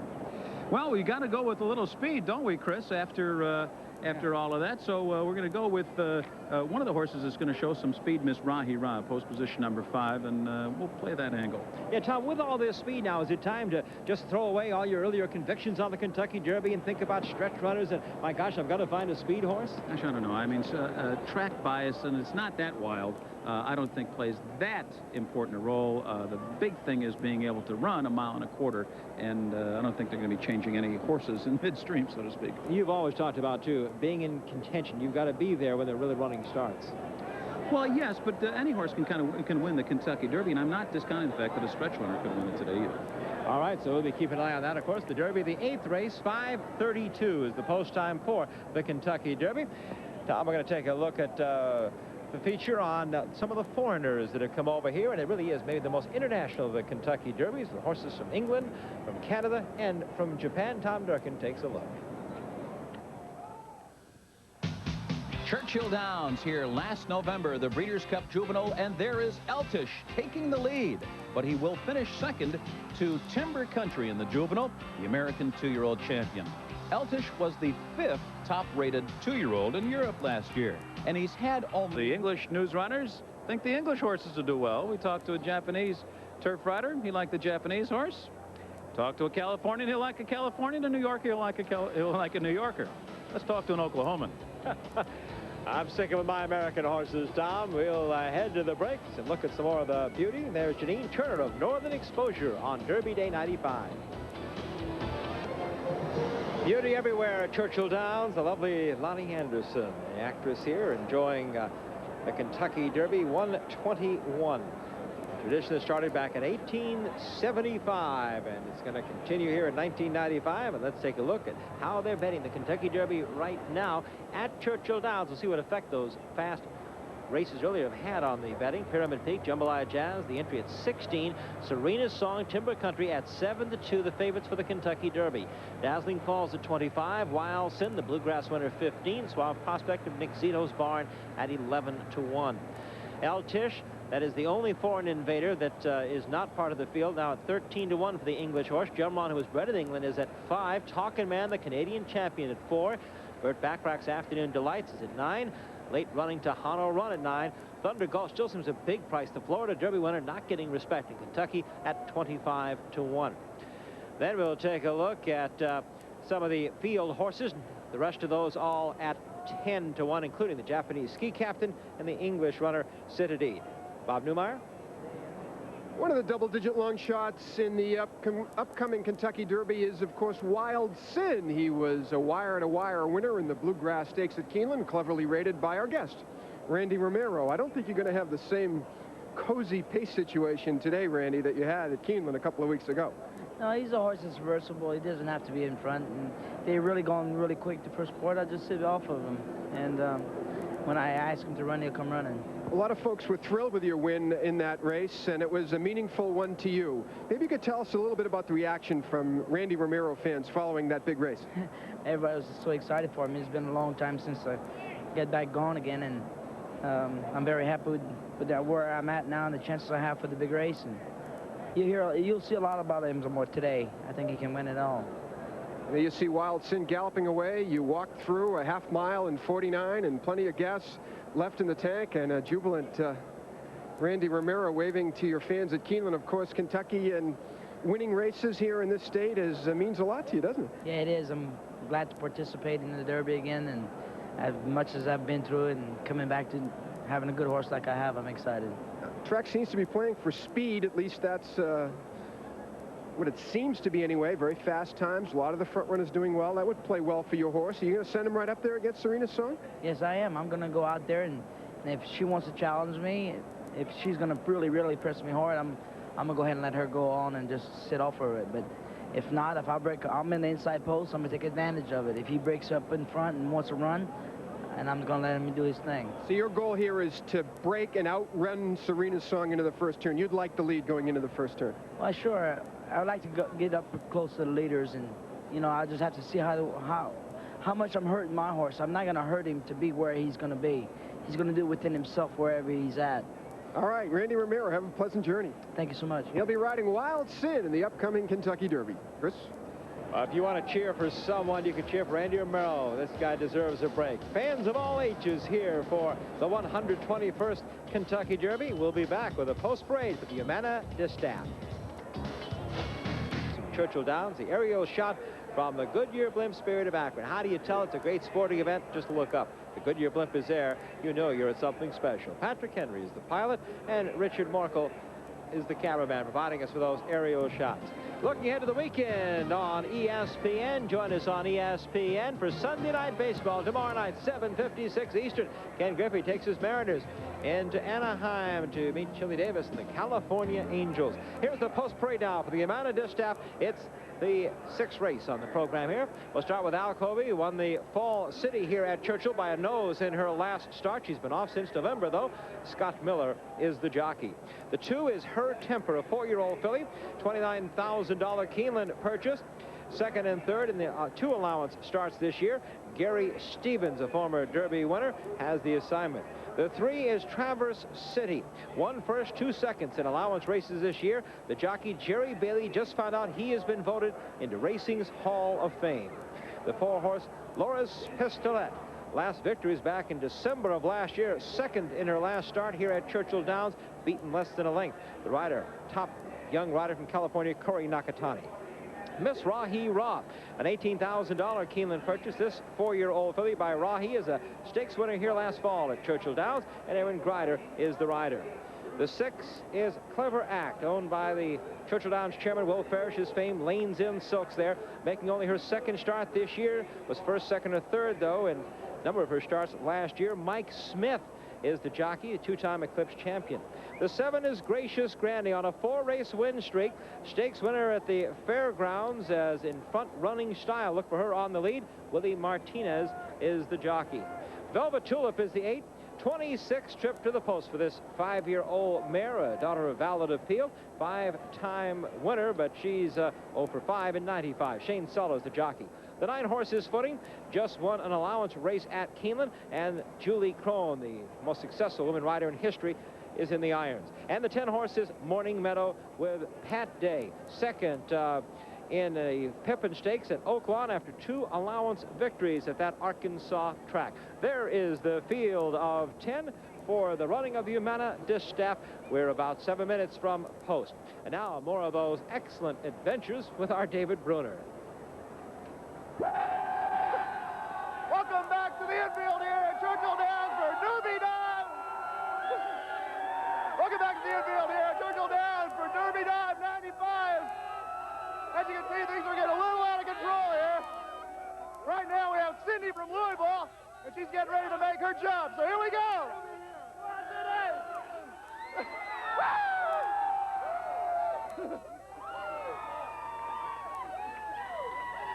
How's that water? It's great. A little chilly? Not at all. So what prompts you for that? You just have to. You go to the Derby and you have to go get the water. That's it. Got to go to the Derby, got to get in the water. Remember that over on the other side. We'll throw it back to you. Oh, that looks so nice, that's for sure. 20 years ago, Foolish Pleasure gave Hall of Fame trainer Leroy Jolly his first Kentucky Derby victory in 1975. He was back 5 years later to win with the filly, Humana Distaff. It's Alcovey at 9-2, getting some support. Her Temper at 19, Traverse City at 3. Laura's Pistolette, big price at 24, and her double figures on Miss Rahi Ra as well. It's Clever Act at 11, Gracious Granny at 7-2, Velvet Tulip at 8, Footing at 19, and Morning Meadow at 5. The odds presented by Auto Tote for our Humana Distaff. It's 7 furlongs for the fillies and mares in this race as they parade towards the post. There is Alcovey, the 1 horse. Mentioned earlier, she really loves this Churchill Downs track. Winner of 5 of 6 races here on the home surface. Bob Newmeyer, your thoughts as the field approaches the gate? Well, from a handicapping perspective, I feel this is a completely wide open race. So maybe we should look at the hot guy, and that would be jockey Willie Martinez, who paid Boxcar Mutuals in a previous race here today, going wire to wire, and there he is aboard Gracious Granny. This is a filly with a world of speed. She comes to us from the fairground. She's presently being held at 7-2. She ran a very fast race in her last on March 23rd. Has had a bit of a layup since then, and maybe a little short of conditioning. We'll have to wait and see how she reacts to that. But she has Martinez, who has a knack for getting to the lead at this racetrack, that may play well in this field. Other contenders, certainly, I think we have to look for number 3, Traverse City, trained by Bill Mott, as good as there is in this game, and Jerry Bailey up, a nice second at Keeneland. But just about a week ago, it remains to be seen whether she can bounce back if she reacts to that race. There's a good look at Traverse City, but she has plenty of tactical speed, which may play well in this particular 7 furlong dash here at Churchill Downs.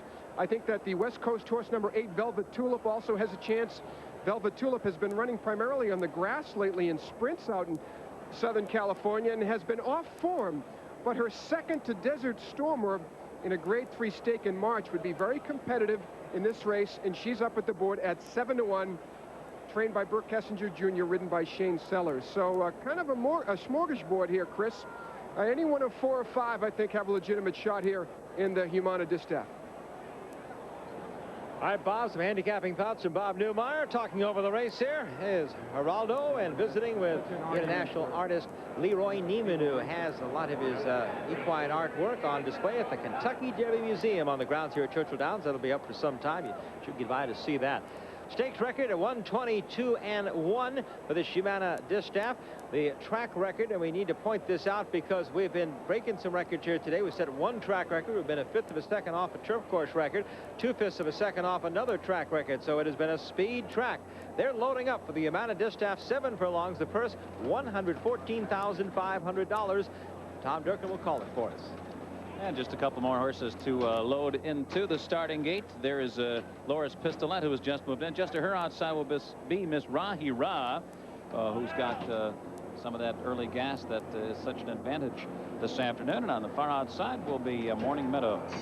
They're in the gate and they're off. And Morning Meadow comes out running. Footing was also off to a good beginning. Laura's Pistolet. There goes Gracious Granny. Miss Rahi Ra is also right there. And Velvet Tulip showing uncharacteristic speed today. And down inside Alcovy. And it is a scramble on for the early lead. And Alcovy comes on through now to grab a short lead. Gracious Granny right there. Miss Rahi Ra right there and behind the leaders, running in third position. In between horses, Velvet Tulip is now running in fourth. Footing is fifth, running 3 wide. Meadow Morning is running in sixth, running 4 wide. Then down toward the inside, it's Traverse City. Her Temper's in and among horses. In behind that group, it's Laura's Pistolet, and 6 lengths back to Clever Act, who was slow in the early going. The first quarter was rattled off in 22-2, and they're rounding the far turn.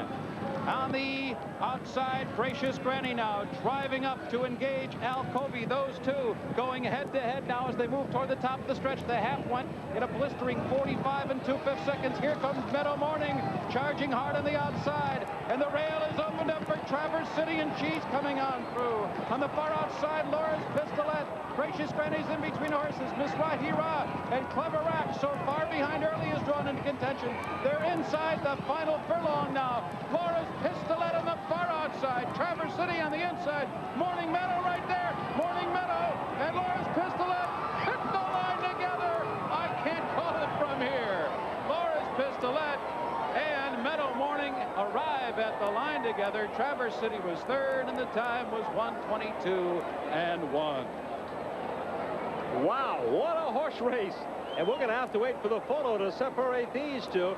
Morning Meadow, the 10, in John Franks' familiar green and orange silks, driving for the wire there and trying desperately to hold up Laura's Pistolet, owned by Jack Smith, ridden by Corey Nakatani. That, folks, is a horse race right to the wire. We'll have to wait to get that photo to make things official.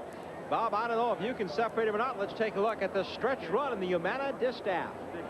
Well, Chris, I thought it was number 4, Laura's Pistolet, with the blue and the red on the extreme outside that got up in this race. And I think it's important to point out, you know, we've been yakking all afternoon long about a possible speed bias racetrack. Well, folks, here's a 7-furlong sprint where the first and second place finishers come from the back of the pack, and that should make some of the closers in the Derby maybe breathe a sigh of relief. I think it's the outside horse, number 4, Laura's Pistolet, who's up on the board at 25-1. Let's slow it down and freeze it on the line, and I think it will show that just by a nose, number 4, Laura's Pistolet, I think just has the tip of her nose with Corey Nakatani ahead of Morning Meadow.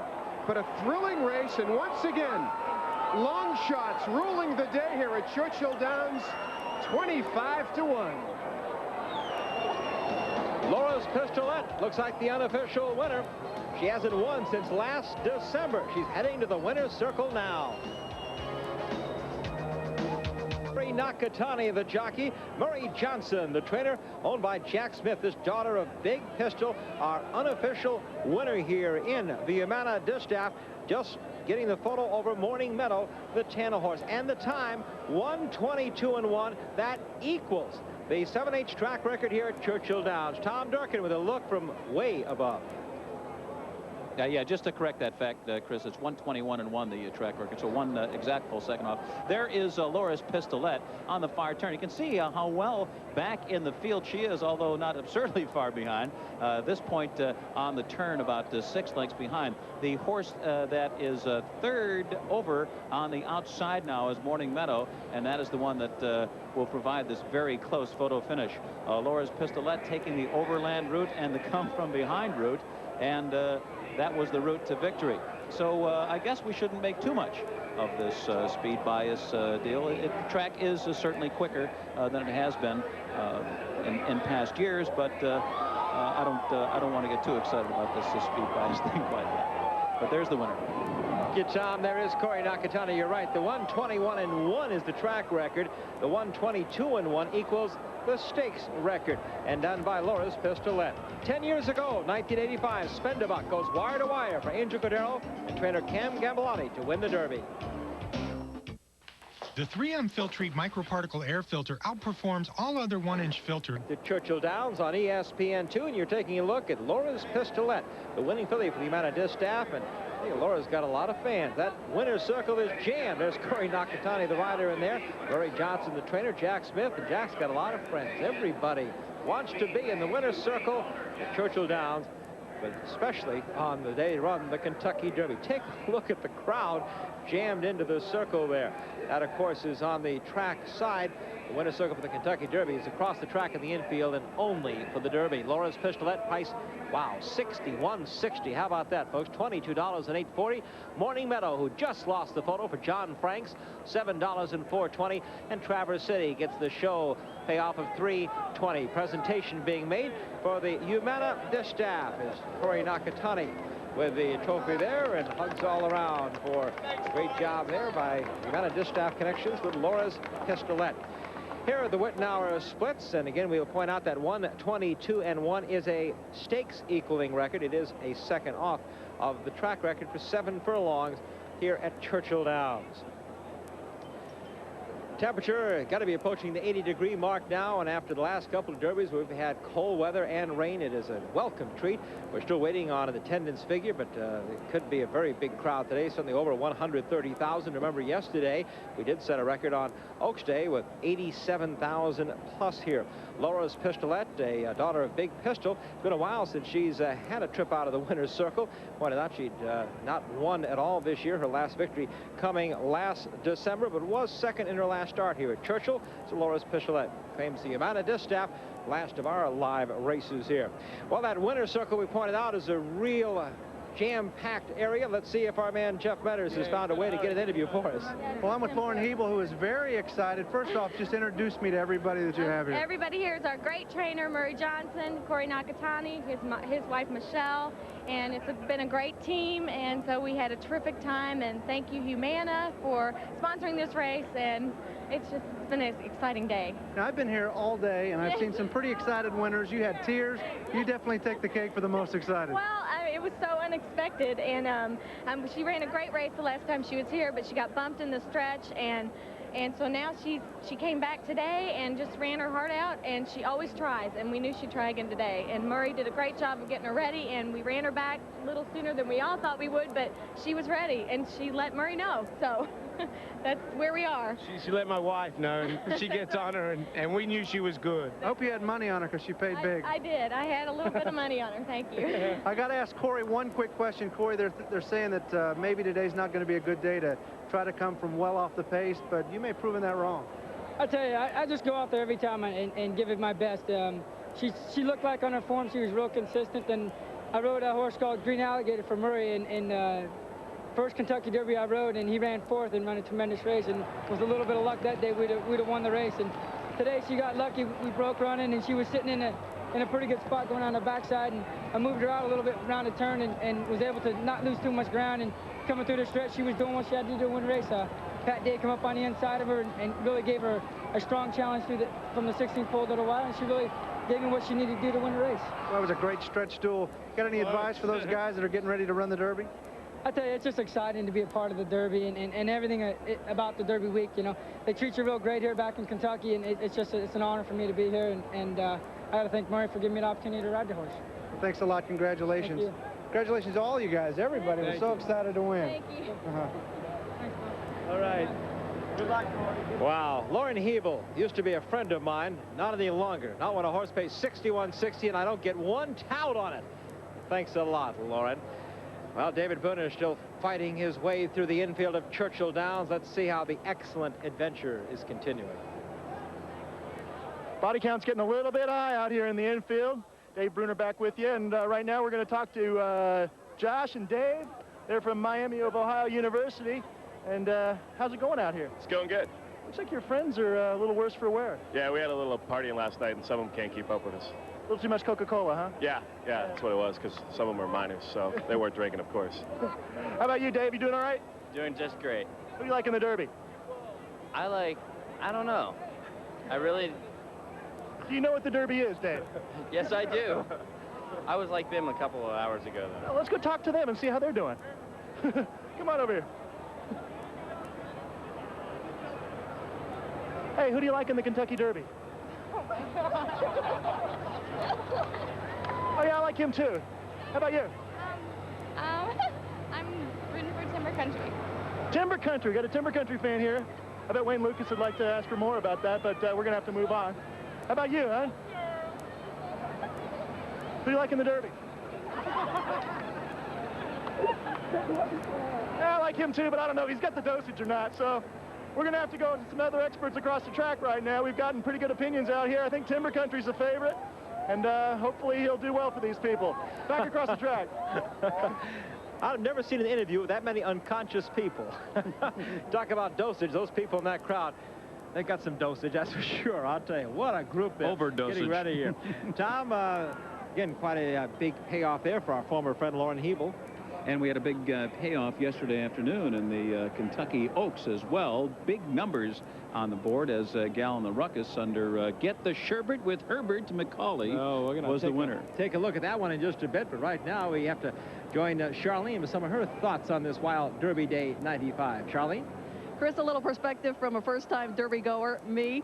I've worked Michigan football games and thought that was something with 100,000 plus spectators, but this is something else. I've never seen this many people and behaving so well. That's what I'm very impressed with. Now, before the Derby, I was told that it was almost a requirement for a woman to wear a hat. Well, I wasn't quite sure what to wear, what kind. I shouldn't have worried. There are all kinds here, especially up on Millionaires Row. The more outlandish, the better. Many of these women have had their hats custom made, I'm sure. I've never seen anything like them. Bright purple, bright green, huge flowers, huge brims. It's almost dangerous up here. But this is really a colorful event. It's exciting. I'd have to say, though, my favorite part as a horse owner has been to take a good close look at some of the most beautiful horses I have ever seen. Oh, and also to work with Chris Lincoln and Tom Durkin. Thank you, Charlene. Oh, boy, there's our winner's circle. Lauren Hebel, Corey Nakatani, and Murray Johnson, the trainer of Laura's Pichelet. 61-60 payoff in the Humana. Back to Churchill Downs on ESPN2. And tonight on ESPN2, the Stanley Cup playoffs are underway. Tonight, the Washington Capitals to Pittsburgh to meet the Penguins. It's 7:30 tonight live on ESPN2.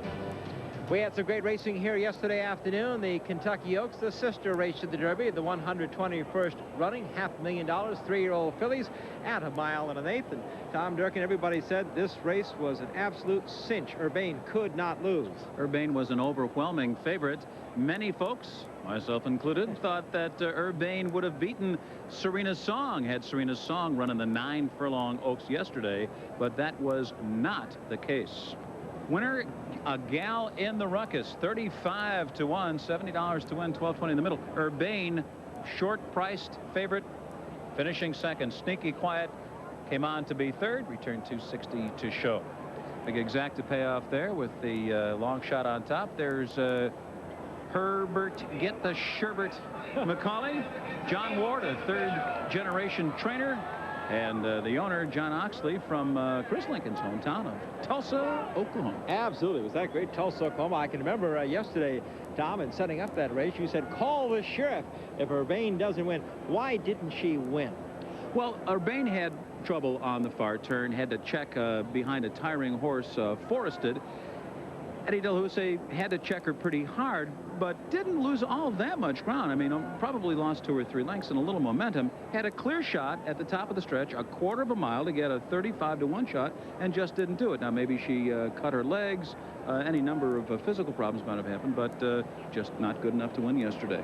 Urbane's trainer, Brian Maybury, said he was a little concerned about that. When they tell you you cannot lose, that's the time to be a little worried. So Urbane, Brian Maybury, and Eddie Delhousse did not get the Oaks double. They were here last year, won it with Sardula. Take a look now at Kentucky Derby odds. A little bit different way for you. Caesar's Palace Future Book odds. Now, if you take a look, this is then and now.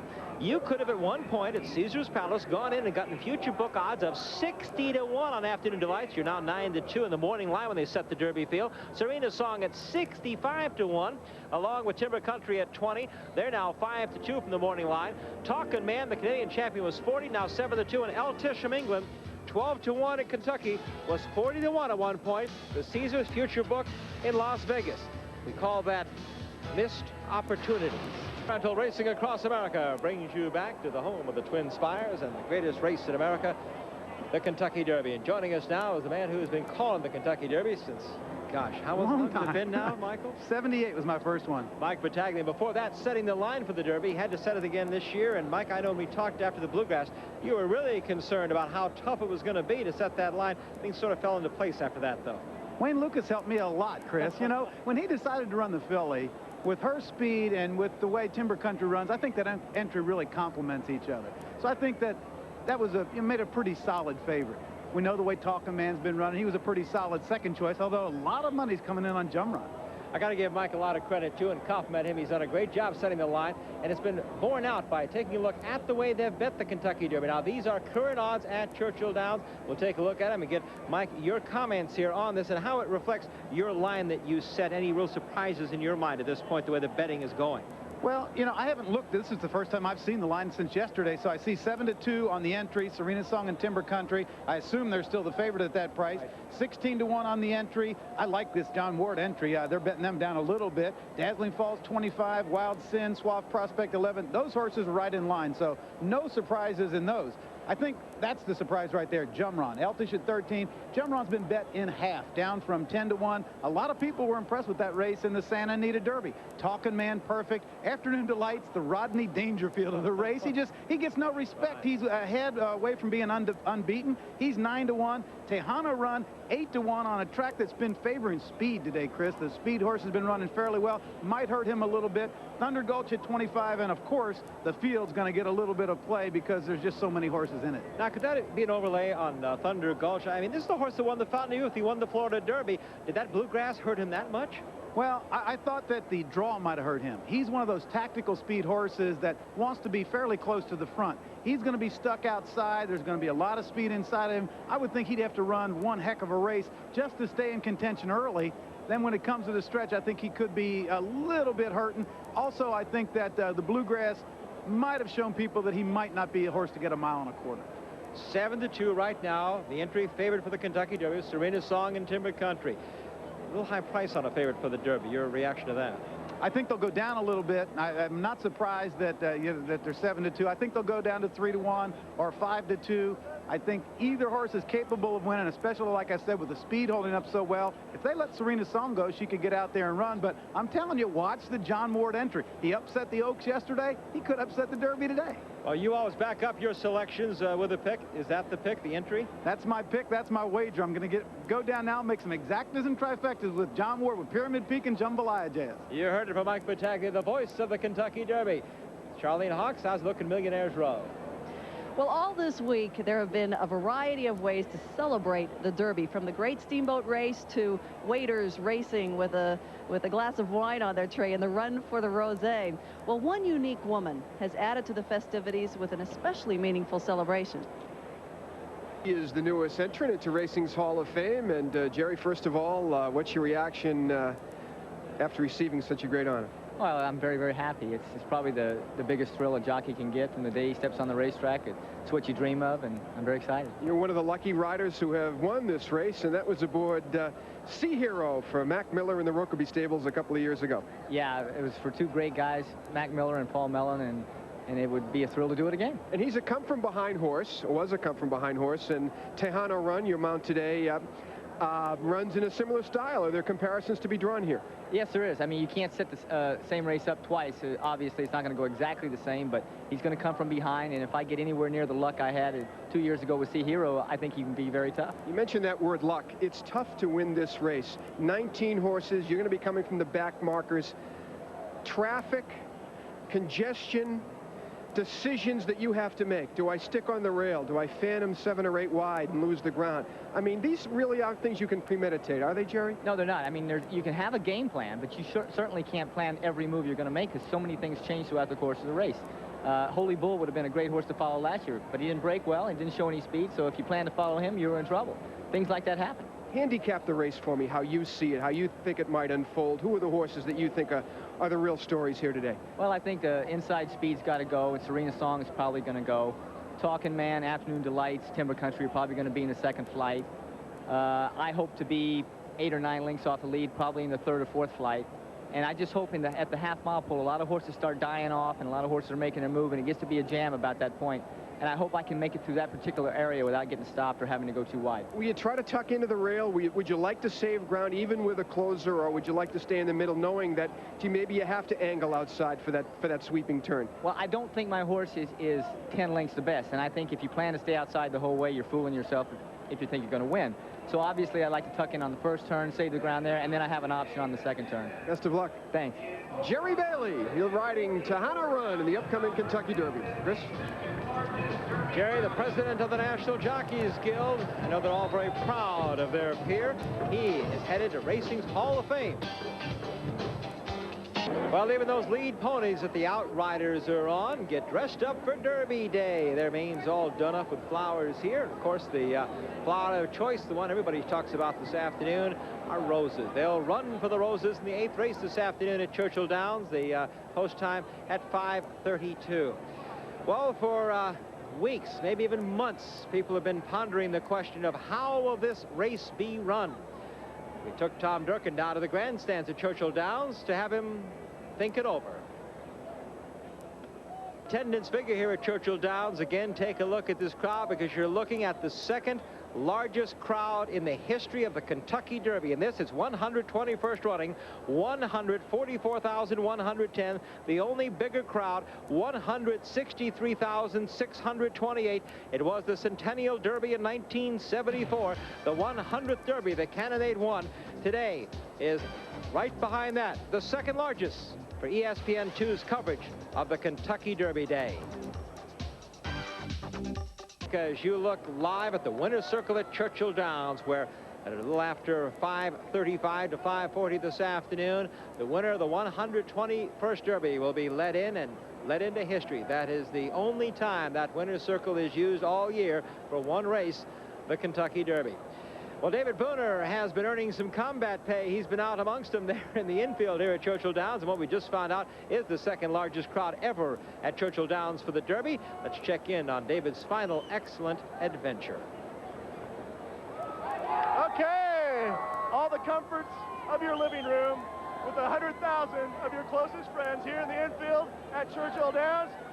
We've got a group of veterans and amateurs alike here. Let's start with you now. I hear you're the veteran of the group. Is that right? Oh, yeah. How many Five derbies? times in a row. What's your name? Chris Puffer. Are you a Louisville native? I'm a Louisville native, born and bred. 5 times? That seems like you should be here every year. How old are you? 25. So how come you haven't been here at least 23 times? Well, I've been working on it, you know. What are you working on today? Just Coca-Cola Classic. I swear. That's an all-American boy right there. Okay, now we got a first-timer here. Have you been enjoying it so far? Yeah. What's been the most fun for you? Coming here with all my friends. I haven't seen in so long. Do you know these guys? Uh-huh. You claim them? I claim them, unfortunately. So what are you looking forward to? Who do you pick in the Derby your first time here? I don't know. No dicers? For me. Hey, Fat Boy, you don't have any idea who's in the Derby? No. Well, you and probably about 95,000 other people don't have any idea who's in, but some of these guys do, and hopefully they'll pick the winner. We'll throw it back to you, over on the grandstand side. Run for your life, Dave. Run for your life. I'm glad we're up here amongst the Spires here. Well, that was quite a party scene, but Tom, let's go back again, 1970, and the rest of the story. Your first Kentucky Derby, we left it, you ended up in a trunk of a car. Well, yeah, that was the only thing I could afford, and shared that car with 3 other guys. I had the best spot in the trunk, but then I woke up in the morning in a well of water. It had rained all night long, and my first thought was, oh no, I'm not going to get a cold. No, not that. I went, oh my God, Silent Screen doesn't like the mud. I ran across the street, saw a muddy racetrack, and was not happy. And saw Dust Commander win. But I want to follow up on that. The next year, how did you end up in a convent after the Derby? That I'm not going to tell you. I understand. Absolutely no. Your mother is watching. I have many Catholic relatives. Let's just move on, can we, please? Let's move on and take a look at the odds updated now for the Kentucky Derby, the 8th race this afternoon. Tom, run them down, and then your thoughts here, how they've changed since that morning line opened with the post position Thursday morning. Yeah, let's talk about something decent and respectable like gambling. Yes. Pyramid Peak and Jambalaya Jazz, they're getting a lot of Kentucky support, actually. I didn't think they'd be that low. Serena Song in Timber Country, the support that one would expect. Dazzling Falls, the horse from the middle of the country. Wild Sin, a big long shot at the Bluegrass a couple weeks ago. It's been a very good race for Derby winners, 15-1. And Swab Prospect, that 11-1 represents only one thing, the Nick Zito mystique, and a little mystique as well for Julie Crone. Eltish, the English colt, really not getting too much support. He's only had one race. Jumron is the real surprise in the wagering, Chris. A lot of people like him. I'm surprised that he's as low as he is, 5-1 off that Santa Anita Derby close. I suppose that's what everybody likes. Talking Man, can't argue with that price. He had a lot left in his last race. Afternoon Delight's just a short head away from being the Kentucky Derby favorite. The horse I like, Tejana Run, 8-1, a little shorter than I wanted. Thunder Gulch, I wouldn't take him at any price. And here is the old 6-for-1, the field. You get all 6 of those horses at 10-1. Any one of them wins, and you win. One is the people a lot are really talking about is Talking Man, the Canadian champion, Tom. We were there a week ago, went to Vancouver, British Columbia, where Peter Wall, the financier there with the beautiful Wall Center Garden Hotel complex, announced he just purchased a third of the horse for just over $1 million. We got his response to this horse carrying the pride of Canada. We tried to do something special. Hopefully we succeeded, and people have really responded well.